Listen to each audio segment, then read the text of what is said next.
In today's class, we will be discussing all these MCQs related to Unit 1 in the past papers from 2011 to 2023. And there are 71, exactly there are 71 questions. And let me show you the way that I have arranged all these 71 questions before we start the discussion, right? So look at this document. There are 71 pages for the 71 questions. And if you look at this first question, for example, if you pick that, this is the 2011 A-level very first MCQ. And in front of the correct answer, I have put this sign, the star sign. Clear? So from this, you can recognize the A-level paper and the original question number. And from this sign, you can recognize the correct answer for each question. Right? For example, if you pick another question, the 20th question, right? So that's the 6th question in 2013 A-level paper. And the correct answer for this question is the 5th one, because that's where I have put this star sign. So I hope that you understand how to refer the document, right? Now let's get into the discussion. Right. So this is the first question in 2011 paper. What does it say? A point inside the PPF. Okay, so let's simply draw a PPF, if not PPC, a PPC, both are synonyms.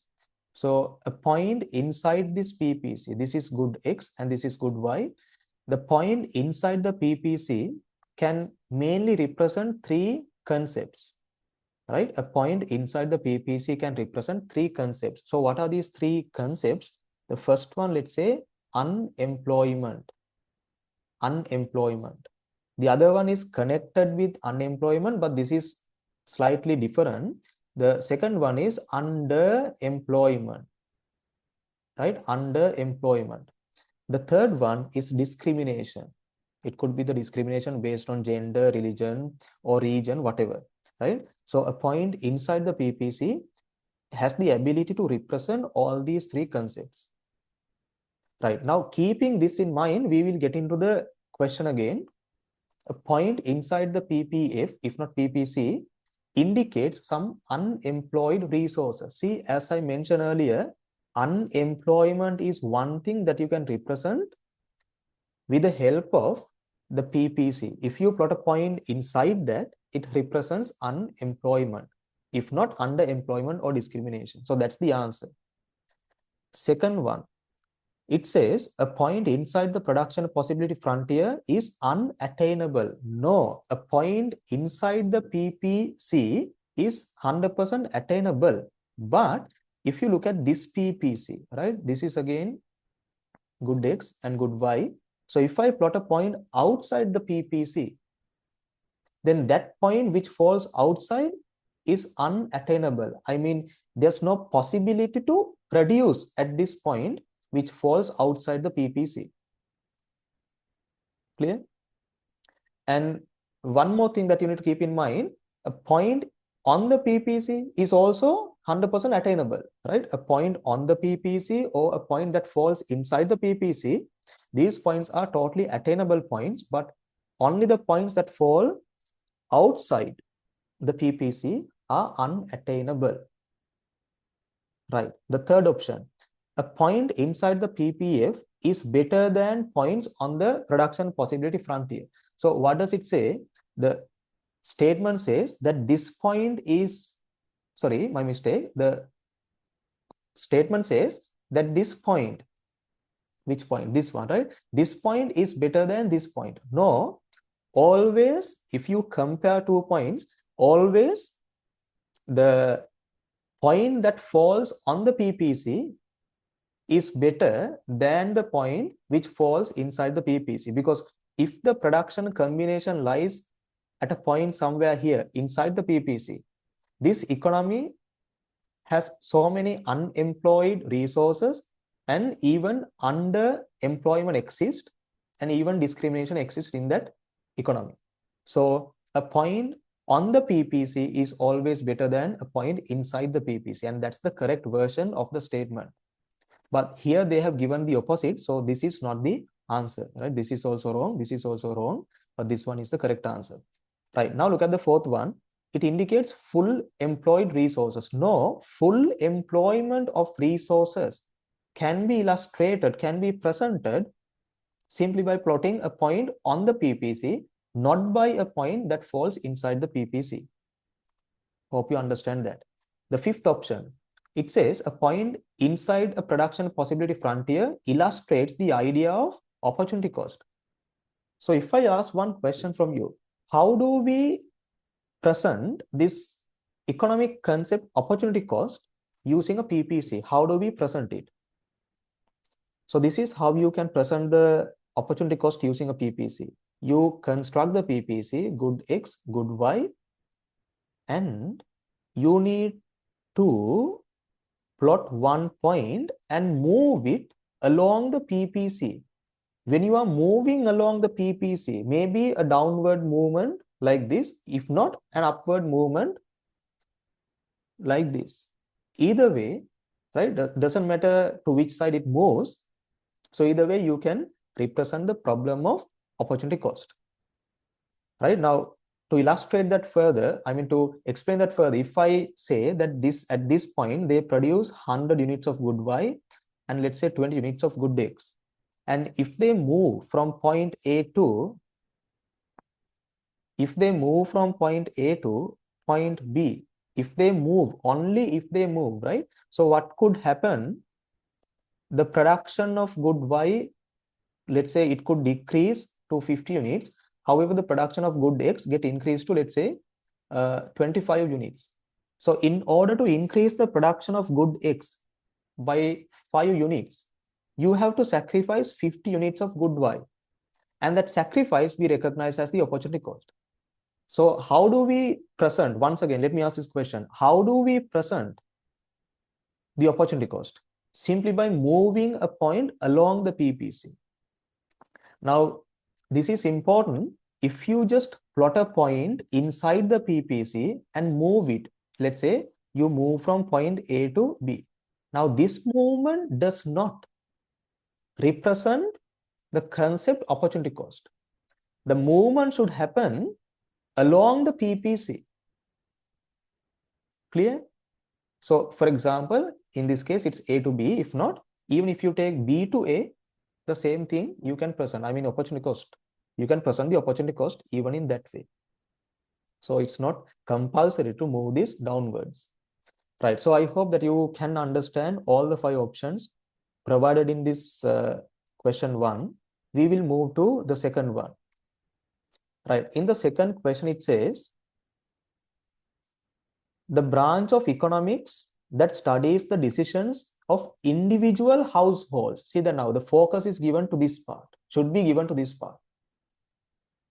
The branch of economics that studies the decisions of individual households separately. And individual firms, I mean, you take firms separately. So what is it called? It is called microeconomics. And we all know that economics get divided into 2 branches. Right? Economics get divided into 2 branches. The first one is macroeconomic. The other one is microeconomics. This one is microeconomics. So in macroeconomics, you just study the whole economy. Aggregates, you study about aggregate supply, aggregate demand. But in microeconomics, you just study in the behavior of individual economic units.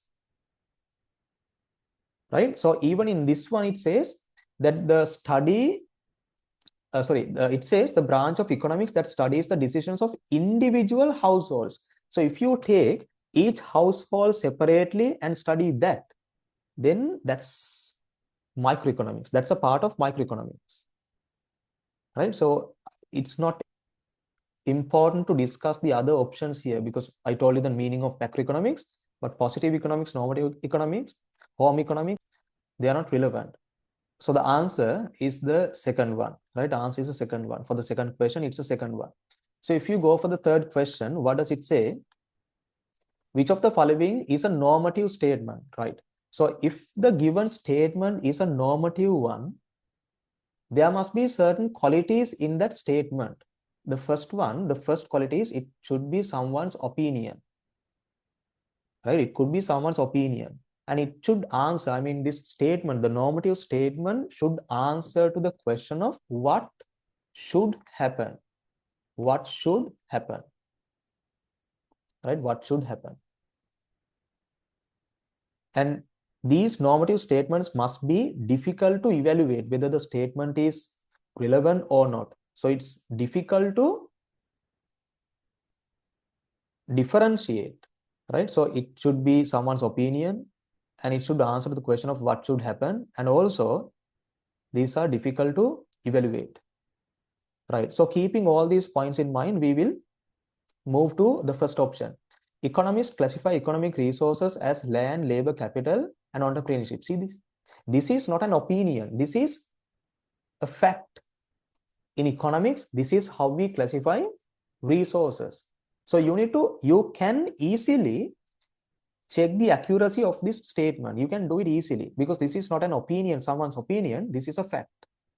So all the facts we classify as positive statements, not as normative statements. So the first one is wrong. The second one says the environment is an example of a scarce resource. See, that is once again a fact. It could be right or wrong. It doesn't matter if it's a fact or if it answers to the question of what happened, what is happening, and what will happen. Then that statement is also a positive statement, not a normative statement. So even this, the environment is an example for scarce resource. You don't need to see whether this is true or false. If it's a fact, then that belongs to a positive statement category. Right. The third one, if income increases, salary of luxury goods will fall. This represents the relationship that exists between the income and the sale of luxury goods. And simply by looking at this, you can understand that this is wrong. So if it is for the luxury goods, when income increases, even the demand for luxury goods increases at a higher rate, right? At a higher rate than the increase of income. එතකොට statement එක ගත්තම වැරදි. වැරදි වුණත් this is still a positive statement, right? This is still a positive statement. Right, now look at the fourth one. So all these previous statements are positive, so these are not the answers. Fourth one, economies have limited resources to satisfy. See that now once again, this is also a fact. If it is a fact, it's a positive statement, right? Not a normative statement. And look at the fifth one. An unequal distribution of resources is unfair. That's my view. That's someone's opinion. Now, one says that it's unfair and somebody else would say, no, it's fair. So these are the different opinions of different individuals. So for the normative statement, as an example, we can take this. So that's why it becomes the answer. Right. Let's move to the fourth question now. In the fourth one, it says, which one of the following is an example for natural resource? See, Victoria Dam, Hambantota Harbour, a paddy field, poultry farm, all of these are man-made. All of these are man-made resources.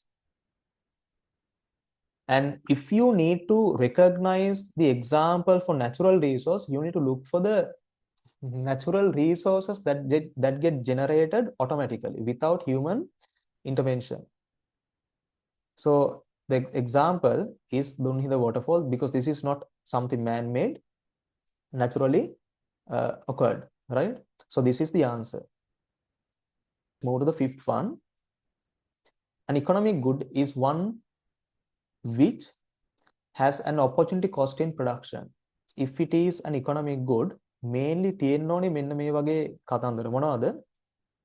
If it is an economic good, it's definitely man-made. Definitely man-made.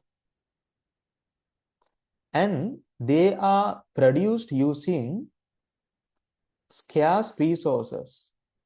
They are produced using scarce resources. Clear?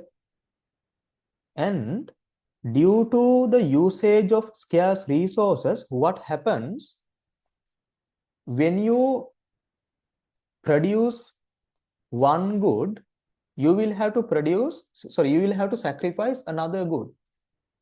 So the third quality of economic good is opportunity cost arises when you use these economic goods due to the scarcity and having alternative uses. See, these are the qualities of economic goods, and we keeping these in mind, we will try to find the correct answer. So it says an economic good is one which has an opportunity cost in production. Yes, but that's not the main thing. The main thing has to be the second one. Since they are produced using scarce resources, opportunity cost arises when we use them. Right? So that's the answer. But we will look at the other options as well. It says an economic good is one which does not use up resources. No, economic goods are produced using scarce resources. So this is completely wrong. And economic good is one which is supplied competitively. That's not something compulsory. ඒක competitively supply කරන්න පුළුවන්, එහෙම නැති වෙන්නත් පුළුවන්. ඒතර මේ qualities තමයි, these are the main qualities. And makes a profit. No, not by every single economic good. Sometimes they can make losses. So this is also not the answer.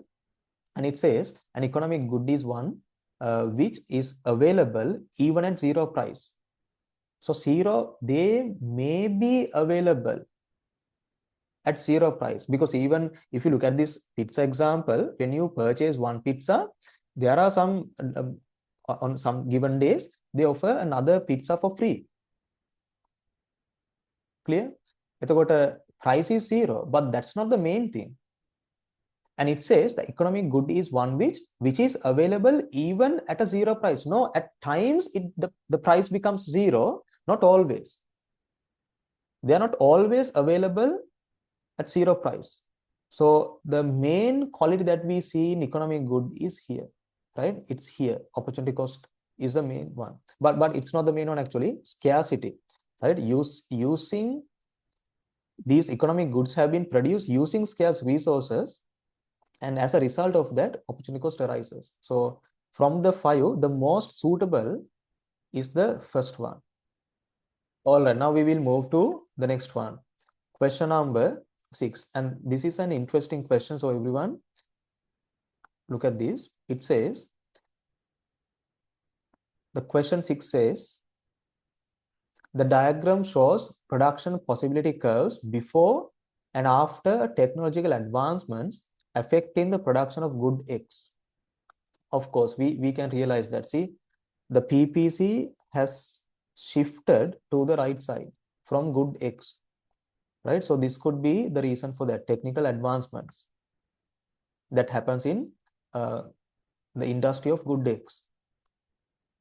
Which one of the following distances represents the reduction in opportunity cost of producing OQ of good X in terms of good Y? All right. So see, the requirement of the question. Requirement is to recognize from which distance the reduction in the opportunity cost of producing OQ of good X in terms of good Y.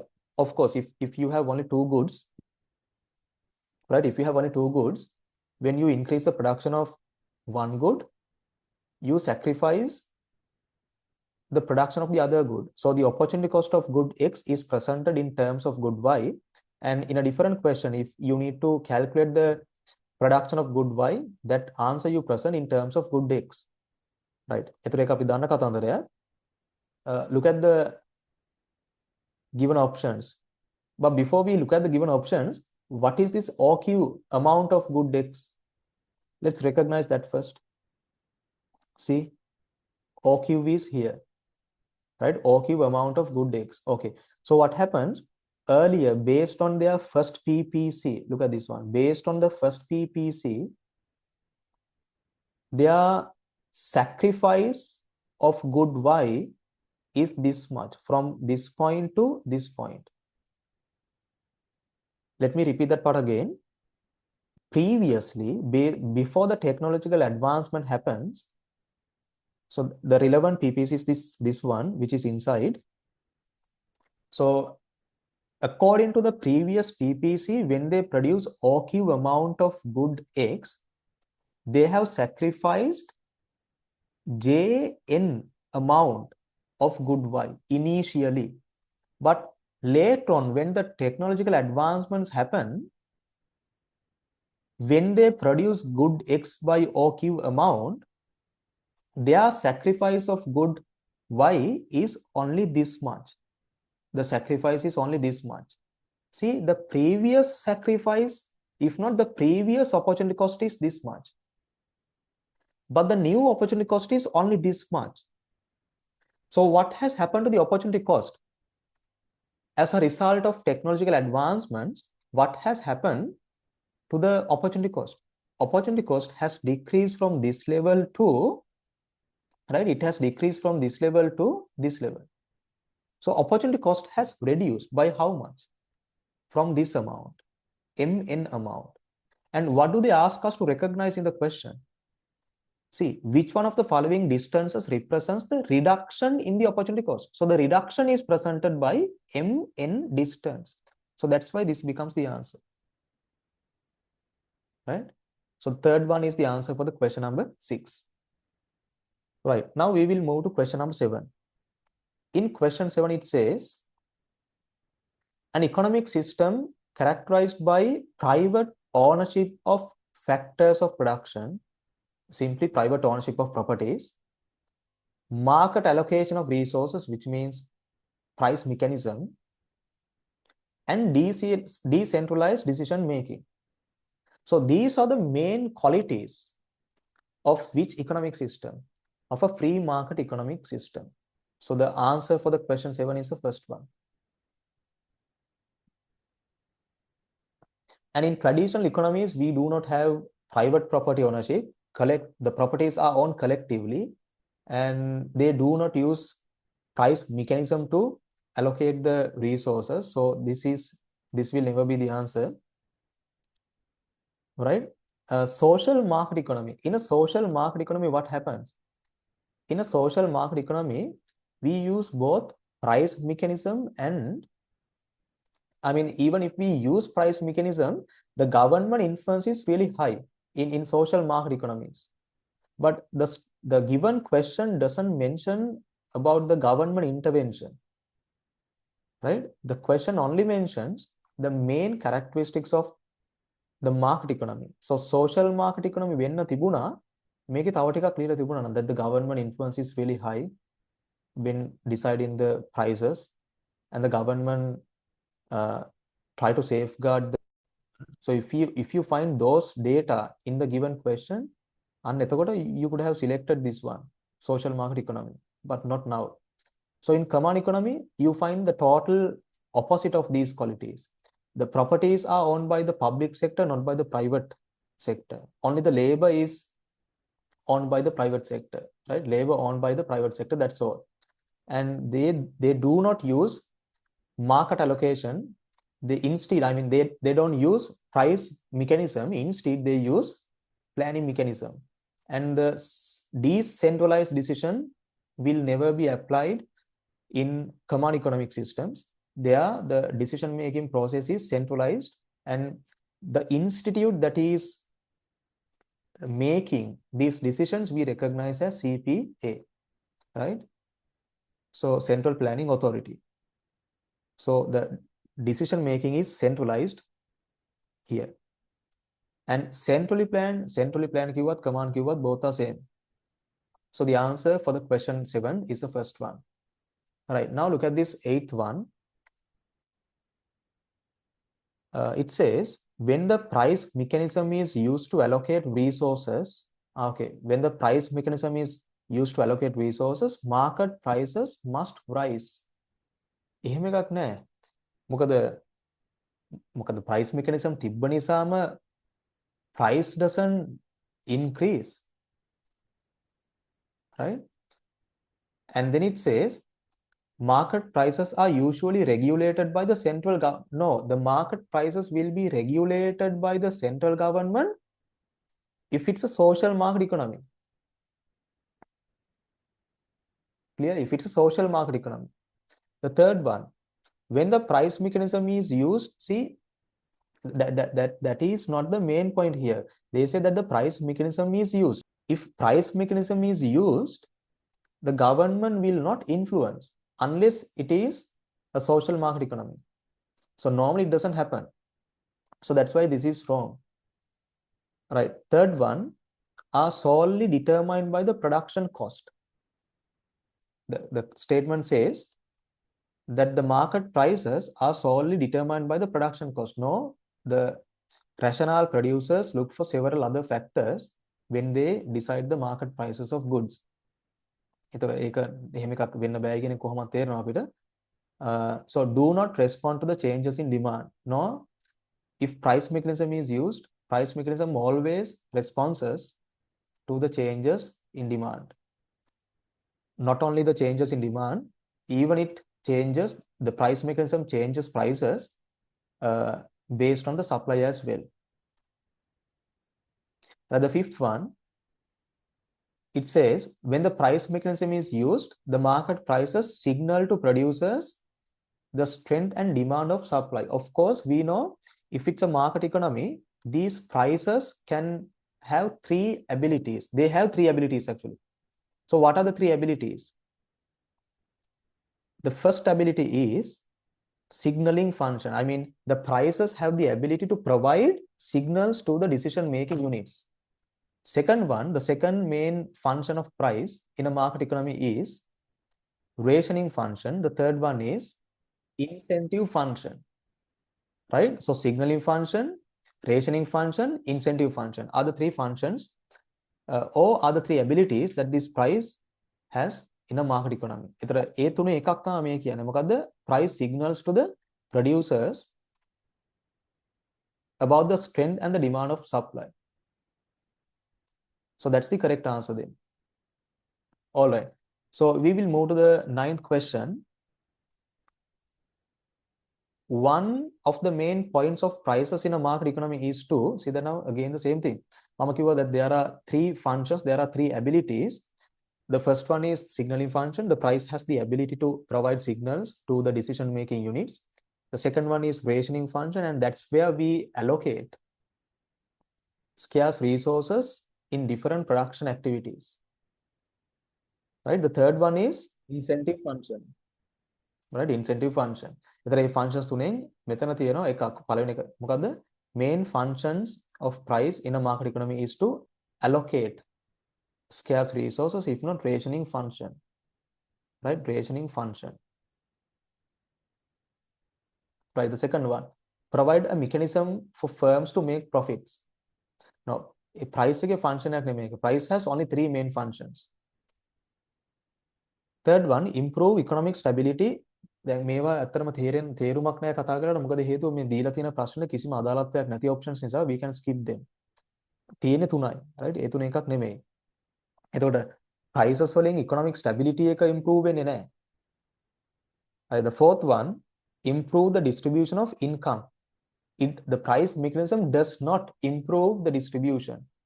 And that's why we say that in market economies, the income inequality is really high.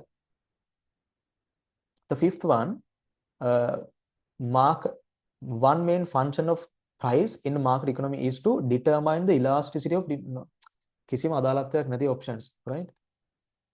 So the answer is the first one, and that you see here, right? Answer is the first one. Right, now we will move to the 10th one. In the 10th one, it says, due to scarcity of resources, every society must undertake central planning. No, if every society undertakes central planning, then the whole world will collapse. Right? So that's not the answer anyway. Due to scarcity of resources, the government must decide how to allocate available resources. Due to the scarcity, yes, the economic system should decide how to allocate available resources, but it can be done not only by the government, even the private sector can makes such decisions in market economies. If you divide this sentence into two parts this way, due to the scarcity of resources, we must decide how to allocate available resources. And etakota statement, this part of the statement is correct. But the problem, this part is wrong. It's not necessarily the government. Even the private sector can do the same in market economies. Of course, if it's a central planning economy, I mean command economy, then the government makes the decisions. Not always by the government. Right. So this part is correct, but this part is wrong. So that the entire statement is wrong. And then it says some members of the society must live in power. Options right? So fourth one, every society must choose among competing users of available resources. Of course, due to the scarcity, we will have to make a choice. Right? Okay, so the wants are unlimited. Wants are unlimited, but resources are limited. Resources are limited, and this we recognize as the problem of scarcity. And due to scarcity, you will have to make a choice. So you face a problem of choice due to scarcity. That's a second, I mean, the immediate thing that happens due to scarcity. And as a result of choosing something over another, you will have to face this opportunity cost as well. Right? Opportunity cost as well. So this is the correct order. Every society must choose among competing users of available resources. Of course, that's the immediate thing that will happen in the economy due to scarcity. All right, the fifth one, resource availability exceeds the possible uses for available resources. See that now? It says due to the scarcity of resources, resource availability exceeds. If somebody selects this kind of statement as the answer, I don't know what to say. Right? So that's the 10th question. We'll move to the 11th one now. 11th question says, production possibility curve might be shifted outward by each of the following except one. So what's that one? Let's try to recognize that. But before we try to recognize that, let me tell you this as well. The PPC gets shifted rightwards only due to two main reasons. Only due to two main reasons. So what are these two reasons? The first one is increase in the amount of resources, right? Increase, upward arrow. Increase in the amount of resources. The second reason is increase in productivity. Increase in productivity are the two reasons. You can have different points. Now, for example, under increase in amount of resource, you can write discovery of new land resources, an increase in population, right? Enhancing entrepreneurial skills, producing more and more machineries or capital goods in simple term. Increase in productivity, increase in labor productivity, increase in technology, you can have those points under productivity, increase in productivity, right? Mainly all right, so look at this one again. Except which one? Okay, improvement in technology. No, when the technology get improved, when the technology get more and more advanced, the PPC shifts to the right side. Second one, movement towards a more open approach to free trade, which means you allow the economy to engage in import and export trade. And also, it's a market economy. So if there's a movement towards a more open approach to free trade, you can import raw materials and engage in production activities. And what happens when you have the ability to increase the raw materials, different machineries, the amount of resources get increased. When the amount of resources get increased, of course, the PPC gets shifted to the right side. So that's not the answer, right? Even this shifts the PPC to the right side, similar to the first one. The third one, decrease in unemployment. See, I told you, unemployment is presented by a point inside the PPC, and when unemployment get decreased, this point moves towards the PPC. ඒතර මට එකපාරට කියන්න බෑ that this point lies on the PPC now කියලා. But when the decrease happens, right? When the decrease happens, due to severe unemployment, the economy was operating at this point. But when unemployment decreases, it moves, the production combination moves towards the PPC. But nothing happens to the PPC. See, that's why this becomes the answer. It doesn't shift the this point, reduction in unemployment does not decrease the PPC to the right side. Only a point moves towards the PPC. Right, the fourth option, increase in the education levels of the general population. See that now, when the educational level get increased, what get increased on the other side?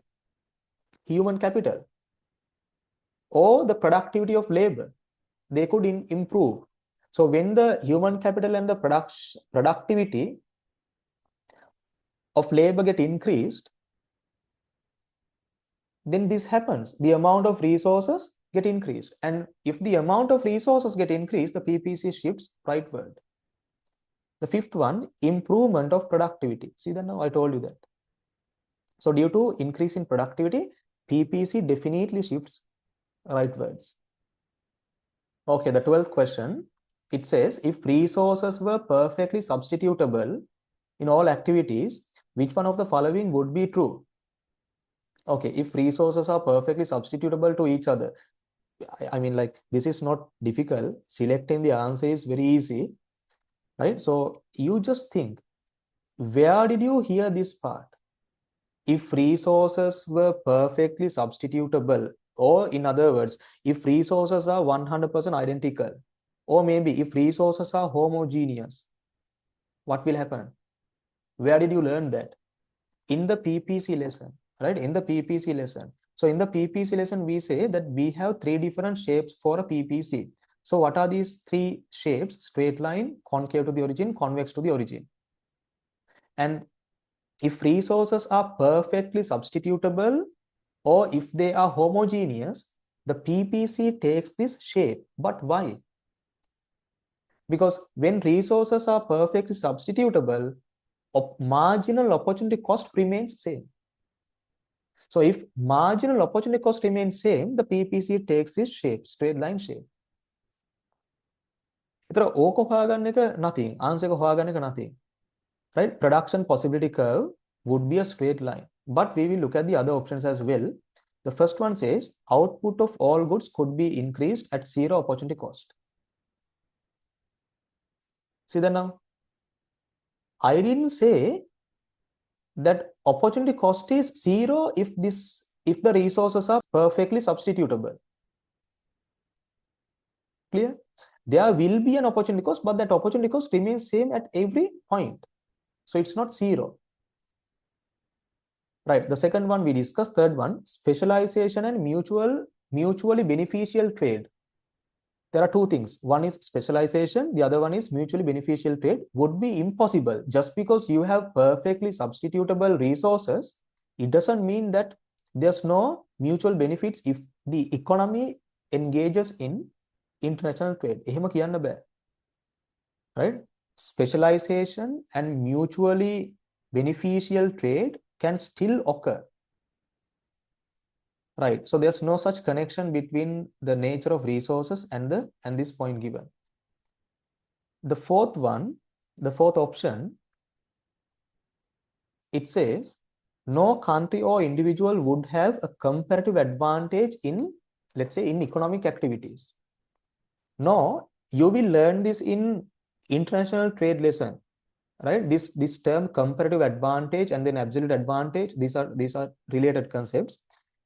Be able to understand the meaning, the real meaning behind comparative advantage in the lesson international trade.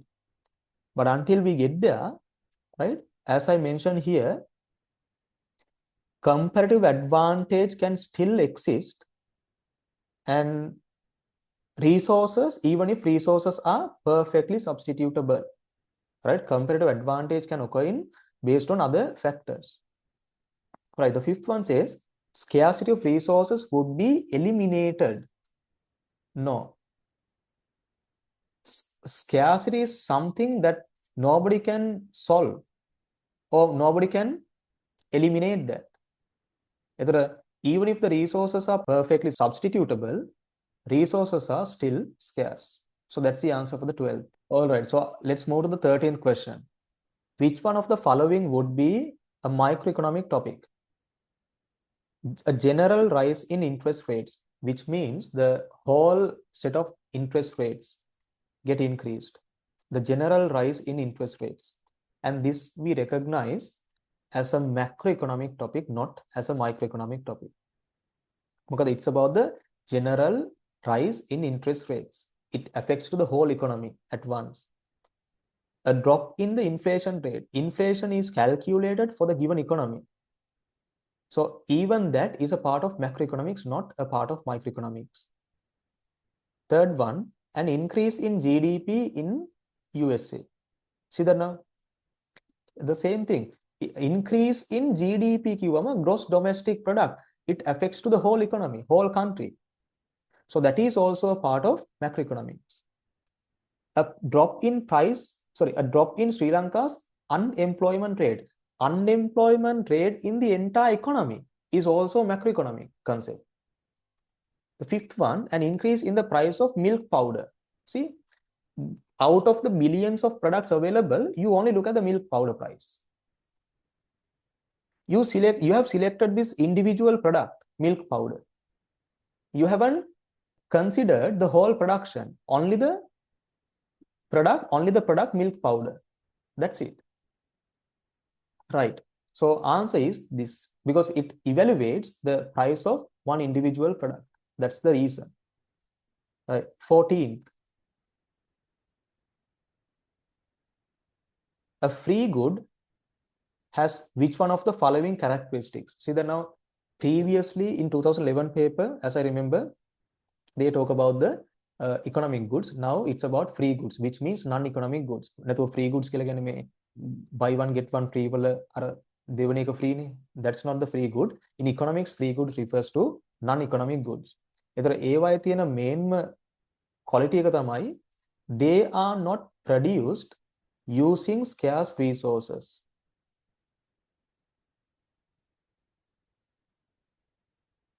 They are not produced using scarce resources. No, they haven't used scarce resources. Because they naturally generate. If there's no scarcity, then there's no choice. If there's no choice, then there's no opportunity cost. What are main qualities? It has no opportunity cost in supply. Of course, that's true. If it's a non-economic good, there's no any opportunity cost in supply, because they are produced with non-scarce resources. So that's the answer, right? This is one of the main qualities of non-economic goods. But we will look at the other ones. It is generally supplied by the government. No, supplied by the nature, actually. Not by the government, by the nature. It has no externalities associated with its consumption or production. See that now, no externalities. There can be externalities, good or bad, positive or negative, right? The fourth one, it is in perfectly inelastic supply, not perfectly inelastic, right? Not perfectly inelastic. It could be inelastic, but not perfectly inelastic. Its production is subjected to the law of diminishing returns. No, that is not connected with free goods, non-economic goods, because these non-economic goods are not produced. We receive them by nature, right? So production is not subjected to whatever the law, right? The next one, 15, which of the following is a fundamental aspect of free market economic system? Fundamental aspects private ownership of resources, use of price mechanism, and then incentives are based on self interest. එතකොට ඕවා තමයි main qualities. එතකොට among them එකක් මේ ටිකේ ඇති. Right, we will try to find that. එතකොට අපිට පේනවත් එක උත්තරේ. නමුත් අපි ඔක්කොම බලාගෙන යමු. A high degree of government involvement. No. If it's a free market economy, there's no government intervention. Right? The government plays a very limited role inside a free market economy. They just put up the legal structure, law and order. That's it. And they protect the environment. That's it. Right? So they do not involve in the decision-making process. Right? If it's a free market. But if it's a social market economic system, අන්න එතකොට මේක හරි. හැබැයි දැන් තියෙන එක නෙමෙයි නිසා we can't take this first option. It's wrong. Public ownership, so totally opposite, right? Public ownership is there in common economic systems, not in free market economic systems. See, private property ownership. මම තුනක් කිව්වා, තුනේ එකක් මේ. Central planners set wages and prices in common economic systems, not in market economic systems. Employers consult government agencies for guidance in hiring workers with appropriate. It doesn't happen in free market. නමම කියන්නේ free කියලා. Right? The market economic system, the private sector is free to engage in any economic activity. They are free to make any economic decision. Right? If that's why we recognize that as a free market economic system. Right? ඒතර consult කරන්න government එකකින් නෑ consultations වලට. Right? So the 16th question. Which one of the following is a normative statement? Okay, normative statement. Which one is the following is a normative? කලිනුත් තිබුණා අපිට normative. එතන කියපු ටිකම තමයි මම දැනුත් කියන්නේ. මොකද එක එක වෙලාවට එක එක කියන්න බෑනේ. If it's a normative statement, that's someone's opinion. Right? That's someone's opinion. These statements answer the question of what should happen. What should happen? And it's difficult to check the accuracy. Are the main qualities, right? We will try to find the statement with these qualities. That's it. Look at this one. The first one. Economists classify natural resources as renewable and non-renewable resources. As I mentioned earlier, this is a fact. If it's a fact, it's a positive statement. Second one, the environment is an example for a scarce resource. Is also a fact. Third one, economies have limited means to satisfy unlimited wants. What is it? Again, a fact. You can check the accuracy. You can check the accuracy. This is not someone's opinion. The rate of inflation in Sri Lanka at present is a single digit. Then Google කරලා බලන්න පුළුවන්. Because this is a fact. Right? Same. I think may hatara mehemanang, obviously the fifth one has to be the answer, but we will read that properly. An unequal income distribution is unfair. Someone's opinion. Somebody say, no, there's nothing to discuss, right? So this is someone's opinion, and that's why this becomes the answer. 17th. The opportunity cost of increasing capital investment in a fully employed economy is, see that now? Opportunity cost of increasing capital investments. And this is something that you learn in the PPC lesson. In the PPC lesson, in every note, in every note, you have this topic. The relationship between present consumption and the future economic growth. If you invest more of the resources to the production of capital goods, anipathen sacrifice wenne, right, the production of consumer goods. So the opportunity cost of increasing investments in capital goods is the production of consumer goods. Production of consumer goods. When consumer good production get decreased, what happens to the standard of living? Even the standard of living, the present, right? Present standard of living decreases. Present standard of living decreases. So when the present standard of living decreases, see, this happens, a fall in consumption. මොකද consumer goods හදාන්නේ තඩුවෙන්. Then definitely the consumption will be low. එතකොට a fall in income එකේ ප්‍රශ්නයක් නැහැ. මොකද income එක හම්බෙන්නේ production එකත් එක්ක. එතකොට consumer goods produce කළත් එහෙමයි ප්‍රශ්නයක් නැහැ. capital goods produce කළත් ඒත් ප්‍රශ්නයක් නැහැ. Right. Rise in savings. Savings rise වෙන්නේ නැහැ. Savings will decrease actually. මොකද you have this topic. මොකද the relationship that exists between savings, investments and capital goods.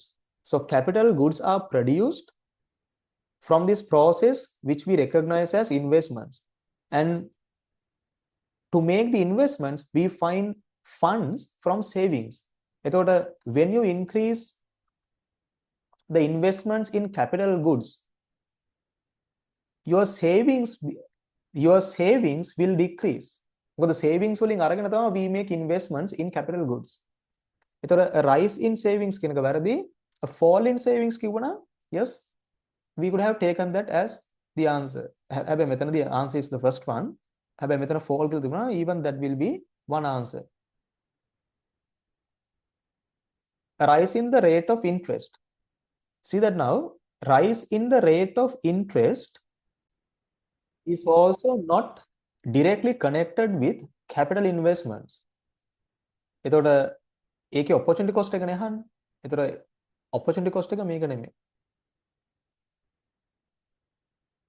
Right, the fifth one, a fall in output. No, output will increase මොකද anyway they are producing capital goods. They sacrifice the consumption and then they produce capital goods. එනිසා nothing will not that nothing will happen, but there won't be any significant change in the level of output. මොකද anyway they are producing capital goods even if they don't produce consumer goods. So it won't affect to the output.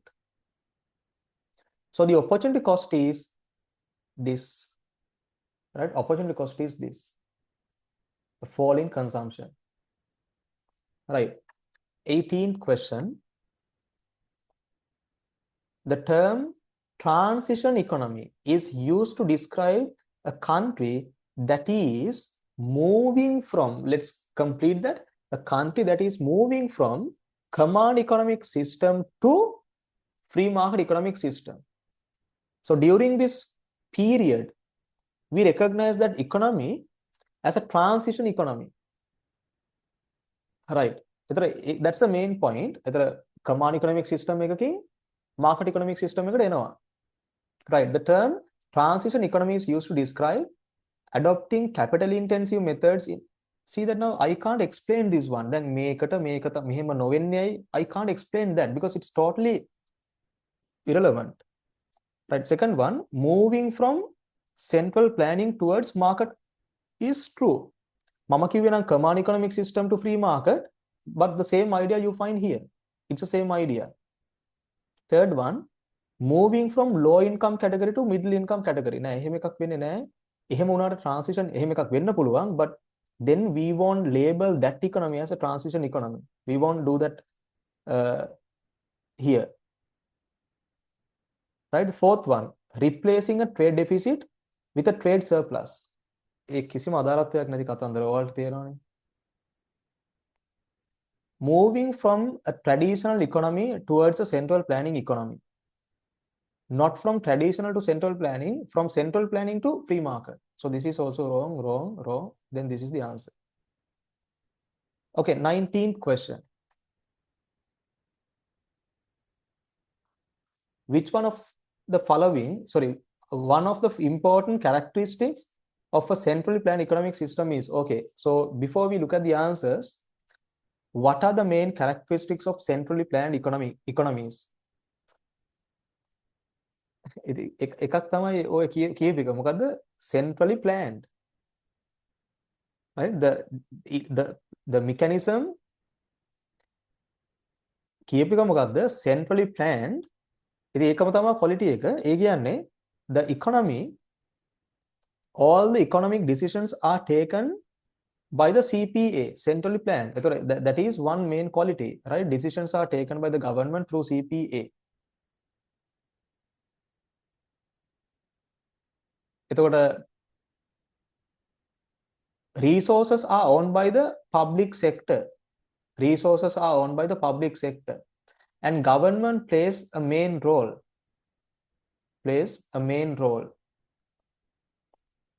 And let's say one more, incentives are based on social welfare. Incentives are based on social welfare. So these are the main qualities. So මේවා තියෙන්නේ මොන option එකේද? That's what you need to find. Allocation of resources based on relative prices. No. මොකද මේ quality මේ එකක්වත් නැහැ එහෙම. Relative prices base කරගෙන resources will be allocated in a market economy, not in a centrally planned economy. Private ownership, no, totally wrong. The decisions taken by government planners regarding how best to produce goods and services in economy, yes. Government planners කියලා කියන්නේ CPA, Central Planning Authority. So that is one of the main qualities. Fourth one, the achievement of economic efficiency superior to the market. It's totally the opposite, right? Always the allocation of resources in a free market economy is efficient. I mean, not always actually. When it comes to three goods, we have little problem. Except in these three scenarios, in all other scenarios, yes, market economy allocates resources efficiently. But what are these scenarios in which the market economy fails to allocate resources efficiently? දේවල් තුනක් තියෙනවා. When it comes to public goods, when it comes to merit goods, and also when it comes to demerit goods. See, the problem with these is the private sector does not, right, allocate resources. The private sector does not allocate resources. No allocation. There's no allocation of resources by the private sector. එතකොට merit goods, there's a less allocation, and here we have more allocation of resources. So in these three scenarios, the market economy fails to allocate resources. But in all other cases, it allocates resources efficiently. එතකොට generally ගත්තම the resource allocation in market economies is highly efficient than that of common economies. Fifth one, unequal distribution of income and wealth. No, the disparity in income distribution in common economies, if not in central plan economies, is really lower, right? It's really lower. ඒතර ඒක unequal කියලා කියන්න බෑ. ඒක equal වෙන්නෙත් නැති වෙයි, but unequality is very low, right? So this is not the answer. එහෙනම් the answer is this one, because it represents one main feature, one main characteristic in centrally planned economies. Right, now look at this 20th question. Right, the diagram shows the production possibility curves for two countries. Yes, we see that X and Y. Which statement about the two countries is correct? All right, then නිකන් අපි හිතලා බලමු. This is the country X and here you have this country Y. And if you look at the shapes of the PPCs, they are straight lines. In both countries we can say, right, in both countries we can say that the resources are homogeneous, perfectly substitutable, right? එතකොට ඒක කියන්න පුළුවන් එක දෙයක්. ඊට පස්සේ country X produces more of capital goods and less of consumer goods, whereas this country Y produces more consumer goods and less capital goods. එතකොට අපිට සමහර දේවල් මතක් වෙන්න ඕනි එහෙම කියනකොට. Right, anyway, now we will look at the given options. Both countries have identical opportunity cost. අන්න එතන දැන් පටලවා ගන්න එපා වැඩේ. I told you that when the PPC is a straight line, the opportunity cost is a constant value. Now, for example, if it's 2 at this point, maybe at this point, even at this point, opportunity cost will always be 2. But it doesn't mean මෙයාගේ 2 නම් මෙයාගේ slope එක වෙනස් වුණාම no. The slope itself is the opportunity cost. එතකොට if slope is equal to the opportunity cost මොකද movement එකේ ඉනේ opportunity cost එක තියෙන්නේ. So if the slope is equal to the opportunity cost, you see two different slopes here. එතකොට if the slope is different, even the opportunity cost is different. හැබැයි දැන් මෙහෙමයි. මේකේ දෙකක් වෙනකොට මේකේ එකක් වෙන්න පුළුවන්. right දෙකක් වෙනකොට අනිත් එකේ එකක් වෙන්න පුළුවන්. right ඉතින් ඕක ඔළුවේ තියාගන්න. ඒතර identical නෑ. දැන් මෙයාගේ 2 නම් here it could be 1, the opportunity cost. Both countries have the same future growth prospectus. No. අපිට ඒක කියන්නවත් බෑ ඇත්තටම. හරිද මං කියන එක? අපිට ඒක කියන්නවත් බෑ. ඇයි ඒ? මොකද who knows දැන් ඒගොල්ලන්ගේ production එක තියෙන මෙතන they can produce 100 units of capital goods and 200 units of consumer goods. හැබැයි මේගොල්ලන්ගේ production එක තියෙනවා 200 capital goods and 100 consumer goods. Even if they have the production ability, who knows that this economy produces at this point and the other economy Y produces at this point. Now which country produces more capital goods? It's this country Y. It's this country Y which produces more capital goods, though they have the capability, right? Though they have, I mean, for the country X, right? Though they have the capability to produce more of capital goods than the consumer goods, their production point lies here, right? Production point lies here. ඒතර අර සමහර ළමයි වගේ they have the capacity but they don't do the work. හැබැයි capacity එක අඩු ළමයි මහන්සිලා වැඩ කරනවා. අන්න ඒ වගේ කතාවක් මේ තියෙන්නේ.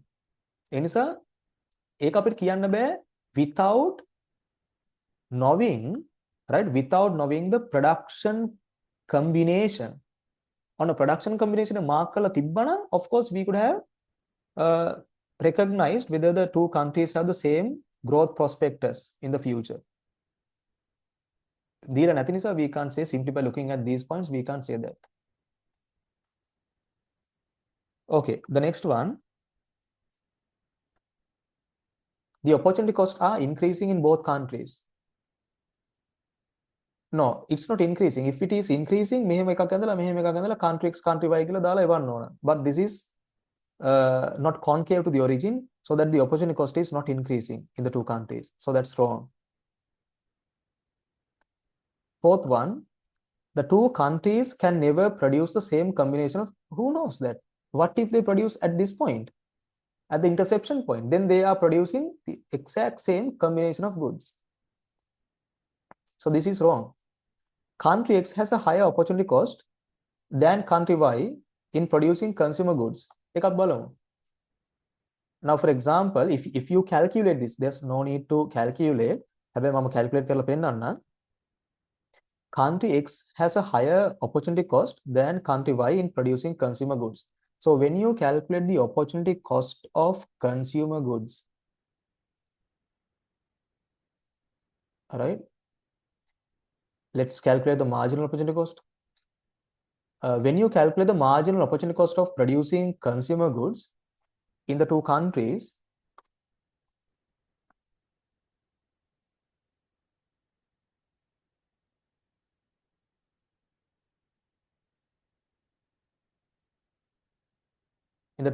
this is how you calculate that mathematically. So let's say country X and then country Y. What's the equation? Here to the denominator you take the amount that you sacrifice. So in country X, let's say that they are producing 100 units of consumer goods. Let's assume so. Their production, their sacrifice will be 200 units of capital goods, and their gain is 100 units of consumer goods.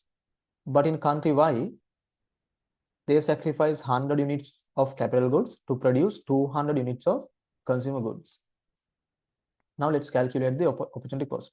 Here it's 2 and here it's 0.5. Okay, now with that, move to the statement. Country X has a higher opportunity cost. Of course, opportunity cost is high in country X compared to country, is higher in country X compared to country Y. Right, so that's the answer then. because that's the only correct statement. Right, now look at this one.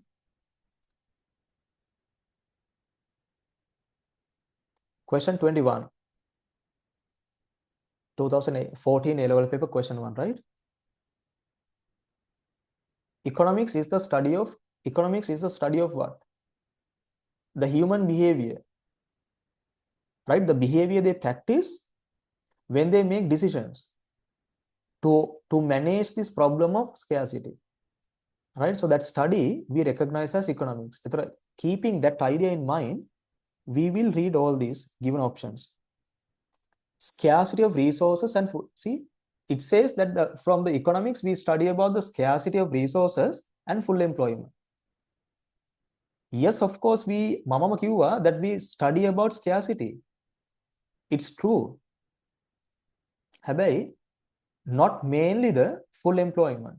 When a subsection එකක්. Mainly we study the human behavior. Second one, scarcity of resources and production. Scarcity is there again. එක හරි. හැබැයි production එක විතරක්ම නෙමෙයි. What about the consumption then? Right? Then consumption will be ignored. අපි මේක select කළොත්. Scarcity of resources and choice. Of course, that's the behavior. Choice. If in this given situation I make this choice, and that indirectly represents the behavior. So scarcity and the choices that we make, and as due to the choices that we make, we will have to face opportunity cost. Am I winning? So that's the answer then. Scarcity of resources and efficiency, production, full employment. So this is the broader concept, right? Choice is the broader concept. Narrower concepts. Scarcity of resources and sustainability. No. Narrower concepts. The main one is this choice. Right. So look at this question number 22. Opportunity cost in economics is defined as, see that now in economics, how do we define the concept opportunity cost?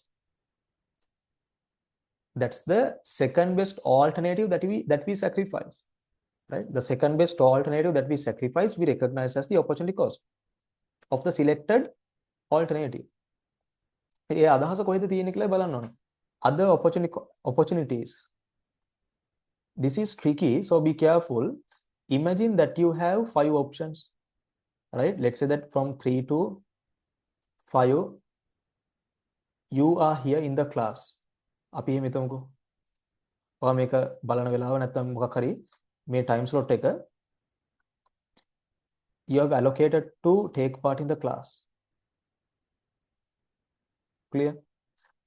එතකොට ඔයාගේ second best option තව option second best නෙමෙයි තව options තියෙනවා මාර්ගයක්. You can play cricket or badminton. You can watch a movie. See, you sacrifice all these on behalf of this chosen alternative. This is the chosen alternative. You are here in the class during this period. Sorry, this is the selected alternative. These are the other alternatives that you had. Among them, the second best alternative. In this case, cricket. See, this playing cricket or the fun that you gain, right? The fun that you gain by playing cricket is the opportunity cost of the chosen alternative. Is defined as the other opportunities, not all the opportunities. Always it's one thing, the second best alternative, the second best opportunity. So that's why this is wrong. The second one, financial cost of obtaining. See that now we say that there are 3 qualities for opportunity cost. Right? There are 3 main qualities for opportunity cost, not the conditions. This time I'm referring to the qualities. What are the qualities? It's always a positive concept, right? Which means opportunity cost is either 0, if not, it's higher than 0. Right? So that's the first one. Opportunity cost is a positive concept. Then we say it's a subjective concept because it changes from one person to another. Then lamai denne class එකේ මේ වෙලාවේ ඉන්නවනම් දෙන්නට තියෙන දෙකක්. as second best alternatives. එකනේ cricket සෙල්ලම් කරන්න හදනවා අනිත් එක්කෙනා බලන්නේ මේ වීඩියෝ එක බලන්නේ බ්‍රෑන කට්ටිය ඩිනර් අවුට් එකට යනවා. හැබැයි ඔයා ඩිනර් අවුට් එකට යන්නේ නැතුව ඔයා මේක රෙකෝඩින් එක බලනවා. See that now. එතකොට your second best alternative is that dinner out. So that's the meaning of this subjective concept. The third one is we say opportunity cost is a real concept, not a nominal concept. What does that mean? ඒකෙන් කියන්නේ මෙන්න මේ වගේ දෙයක්. We do not measure opportunity cost in we do not measure the opportunity cost in terms of money. දැන් අර කලින් examples වල මට මතකයි එක paper එකකම කියලා තිබ්බා මෙන්න මෙහෙම.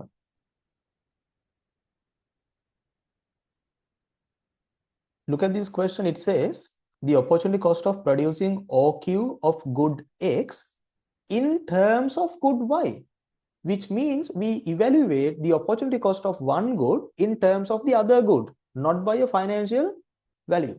So that's the difference between this, let's say, advertising cost and the opportunity cost. Advertising cost is always evaluated in terms of rupees, but opportunity cost is evaluated in terms of the other good or the service or the activity that you sacrifice, the second best activity that you sacrifice on behalf of the chosen alternative. That's not a financial concept. But here it says the financial cost of obtaining something is opportunity cost. No.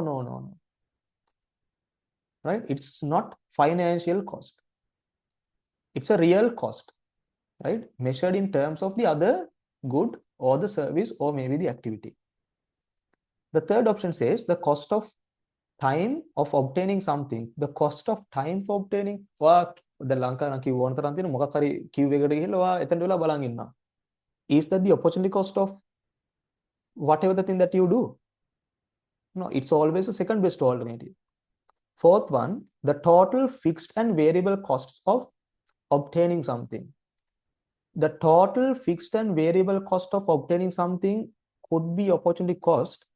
In the fourth lesson, you will learn this under the topic production and theory of production and cost of production, right? You will discuss this there.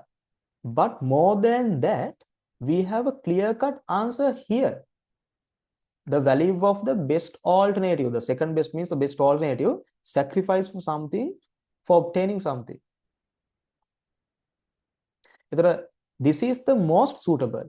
Even this you could have taken in the unit in unit 4 it says that in economics cost refers to the opportunity cost, right? And this economic cost consists of two parts, fixed cost and variable cost in the short run.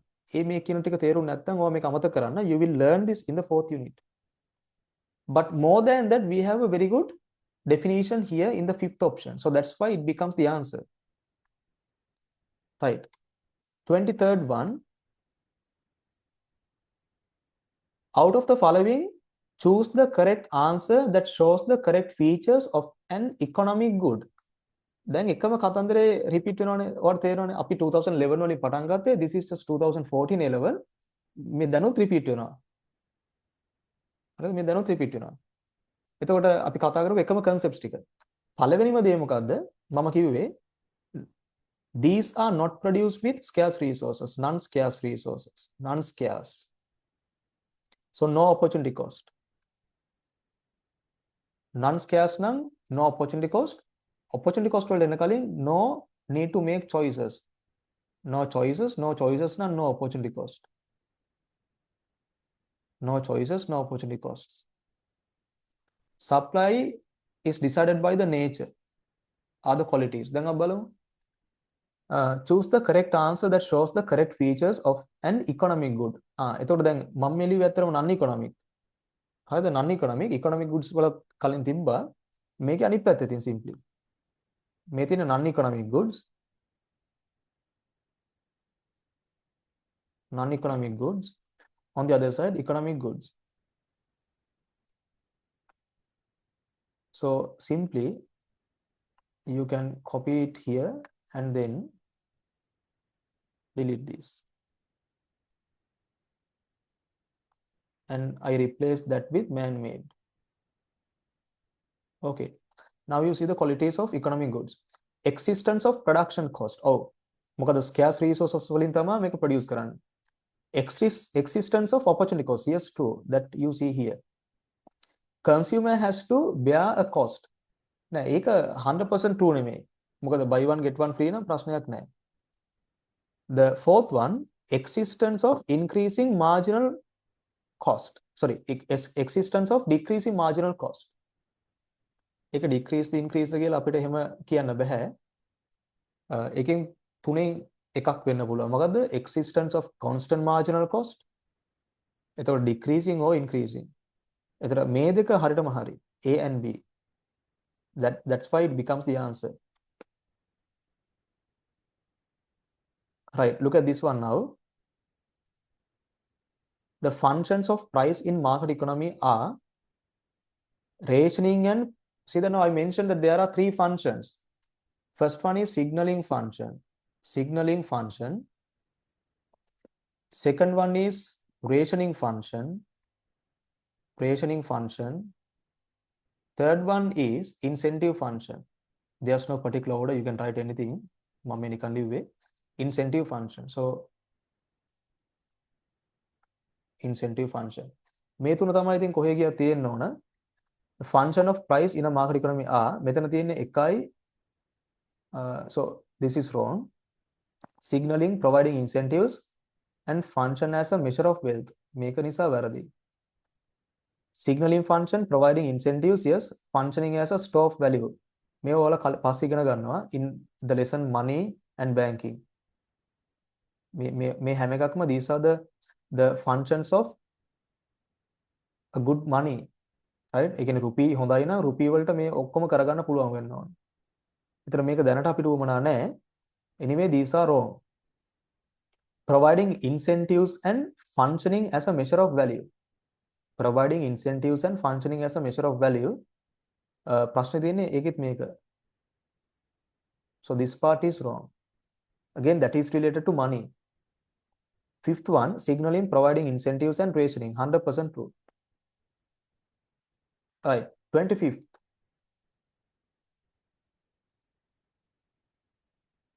In a market economy, personal income is determined by. See the now. Personal income, if not the purchasing power, is determined totally by two things. මොකක්ද? The factor supply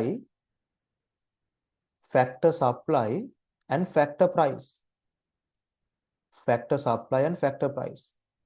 වෙන මොනවත් නැහැ ඔය දෙක තමයි තියෙන්නේ. If you supply factors at higher prices, your income is high. If you supply lower amount of factors at a lower cost, at a lower price, then your income is also low. ඒ වගේ අදහසක් තියෙන්නේ. එතකොට in a market economy, personal income is determined by government factor price policy and subsidies. Totally wrong. Because in a market economy, factor price hari in the factor market and personal income taxes. No, this is wrong. This part is right. This is correct, but the other part is wrong. Factor price in the factor market and government wage policy. එහෙම වෙන්නේ නැහැ in a market economy. Fourth, factor price in the factor market and the quantity exchanged at the quantity exchanged at that price, the supply and then the price are the two factors that determine personal income of an individual in a market economy. Property ownership and factor price in factor market. Totally wrong. Property own වෙලා තිබ්බට වැඩක් නැහැ if you are not supplying them. එතන properties තිබ්බ නිසා your income වැඩි වෙනවා එහෙම එකක් වෙන්නේ නැහැ if you are not utilizing them. එතන property ownership කියන part එක වැරදි. But this part is correct. Right, that's question number 25. Look at this question 26. A point inside the PPC curve, then you will kill them there, you know. And then 27th, which one of the following is a microeconomic statement? දැන් මේකෙත් කියලා දෙන්න දෙයක් නැහැ. දැන් මොකද අපි මේ වගේ මේවා කතා කළානේ. The price of rubber declined by 10% last year. එතකොට this is a fact. Sorry.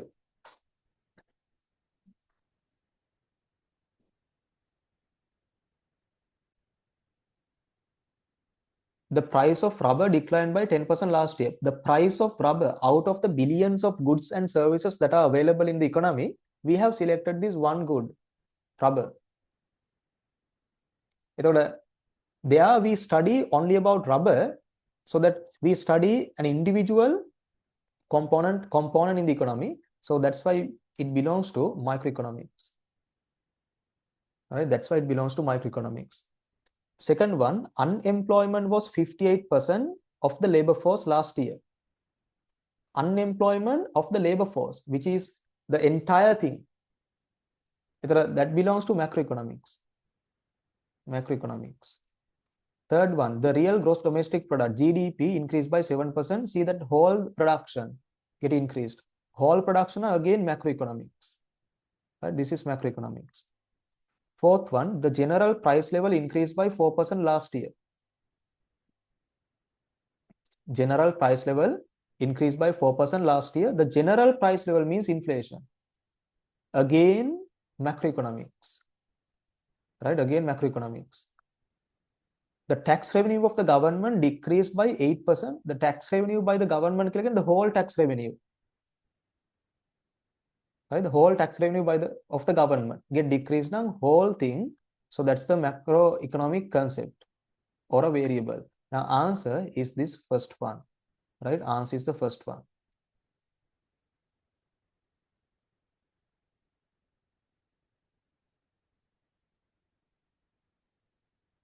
Right, 28th one. The three key groups of decision makers in an economic system. නිකම් පෙරලලා බලන ටියුට් එක economic systems එතන තියෙන්නේ මේ තුනම තමයි.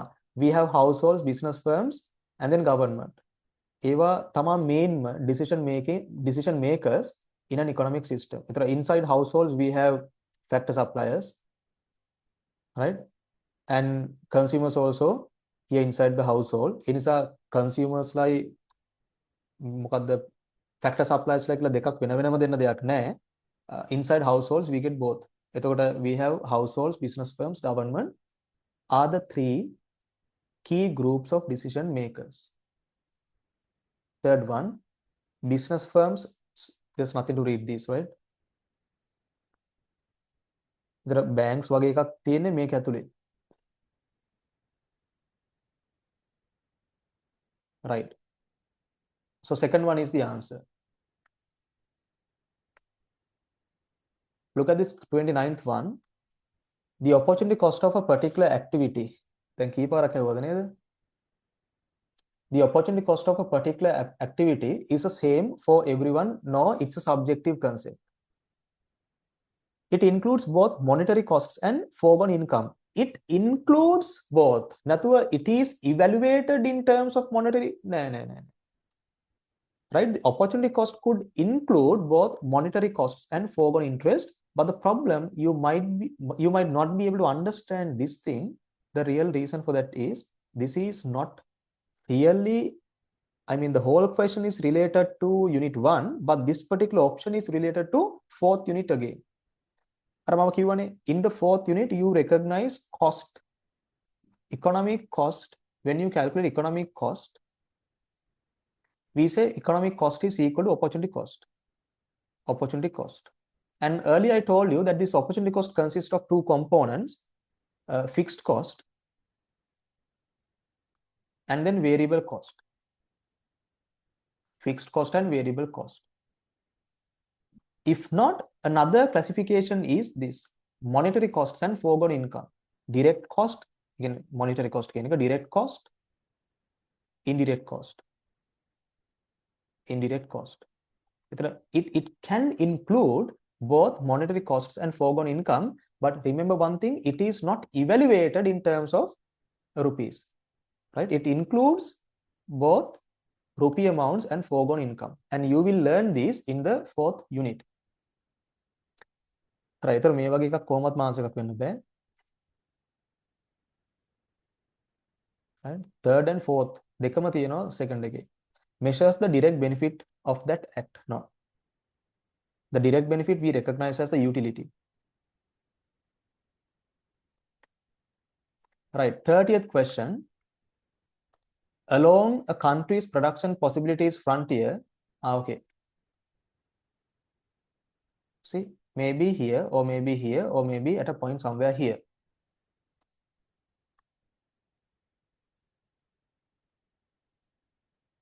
All right, along a country's production possibilities frontier, the level of technology is changing. No, because when we construct the PPC, we make 4 assumptions, and one of the assumptions is this: the technology to remain constant.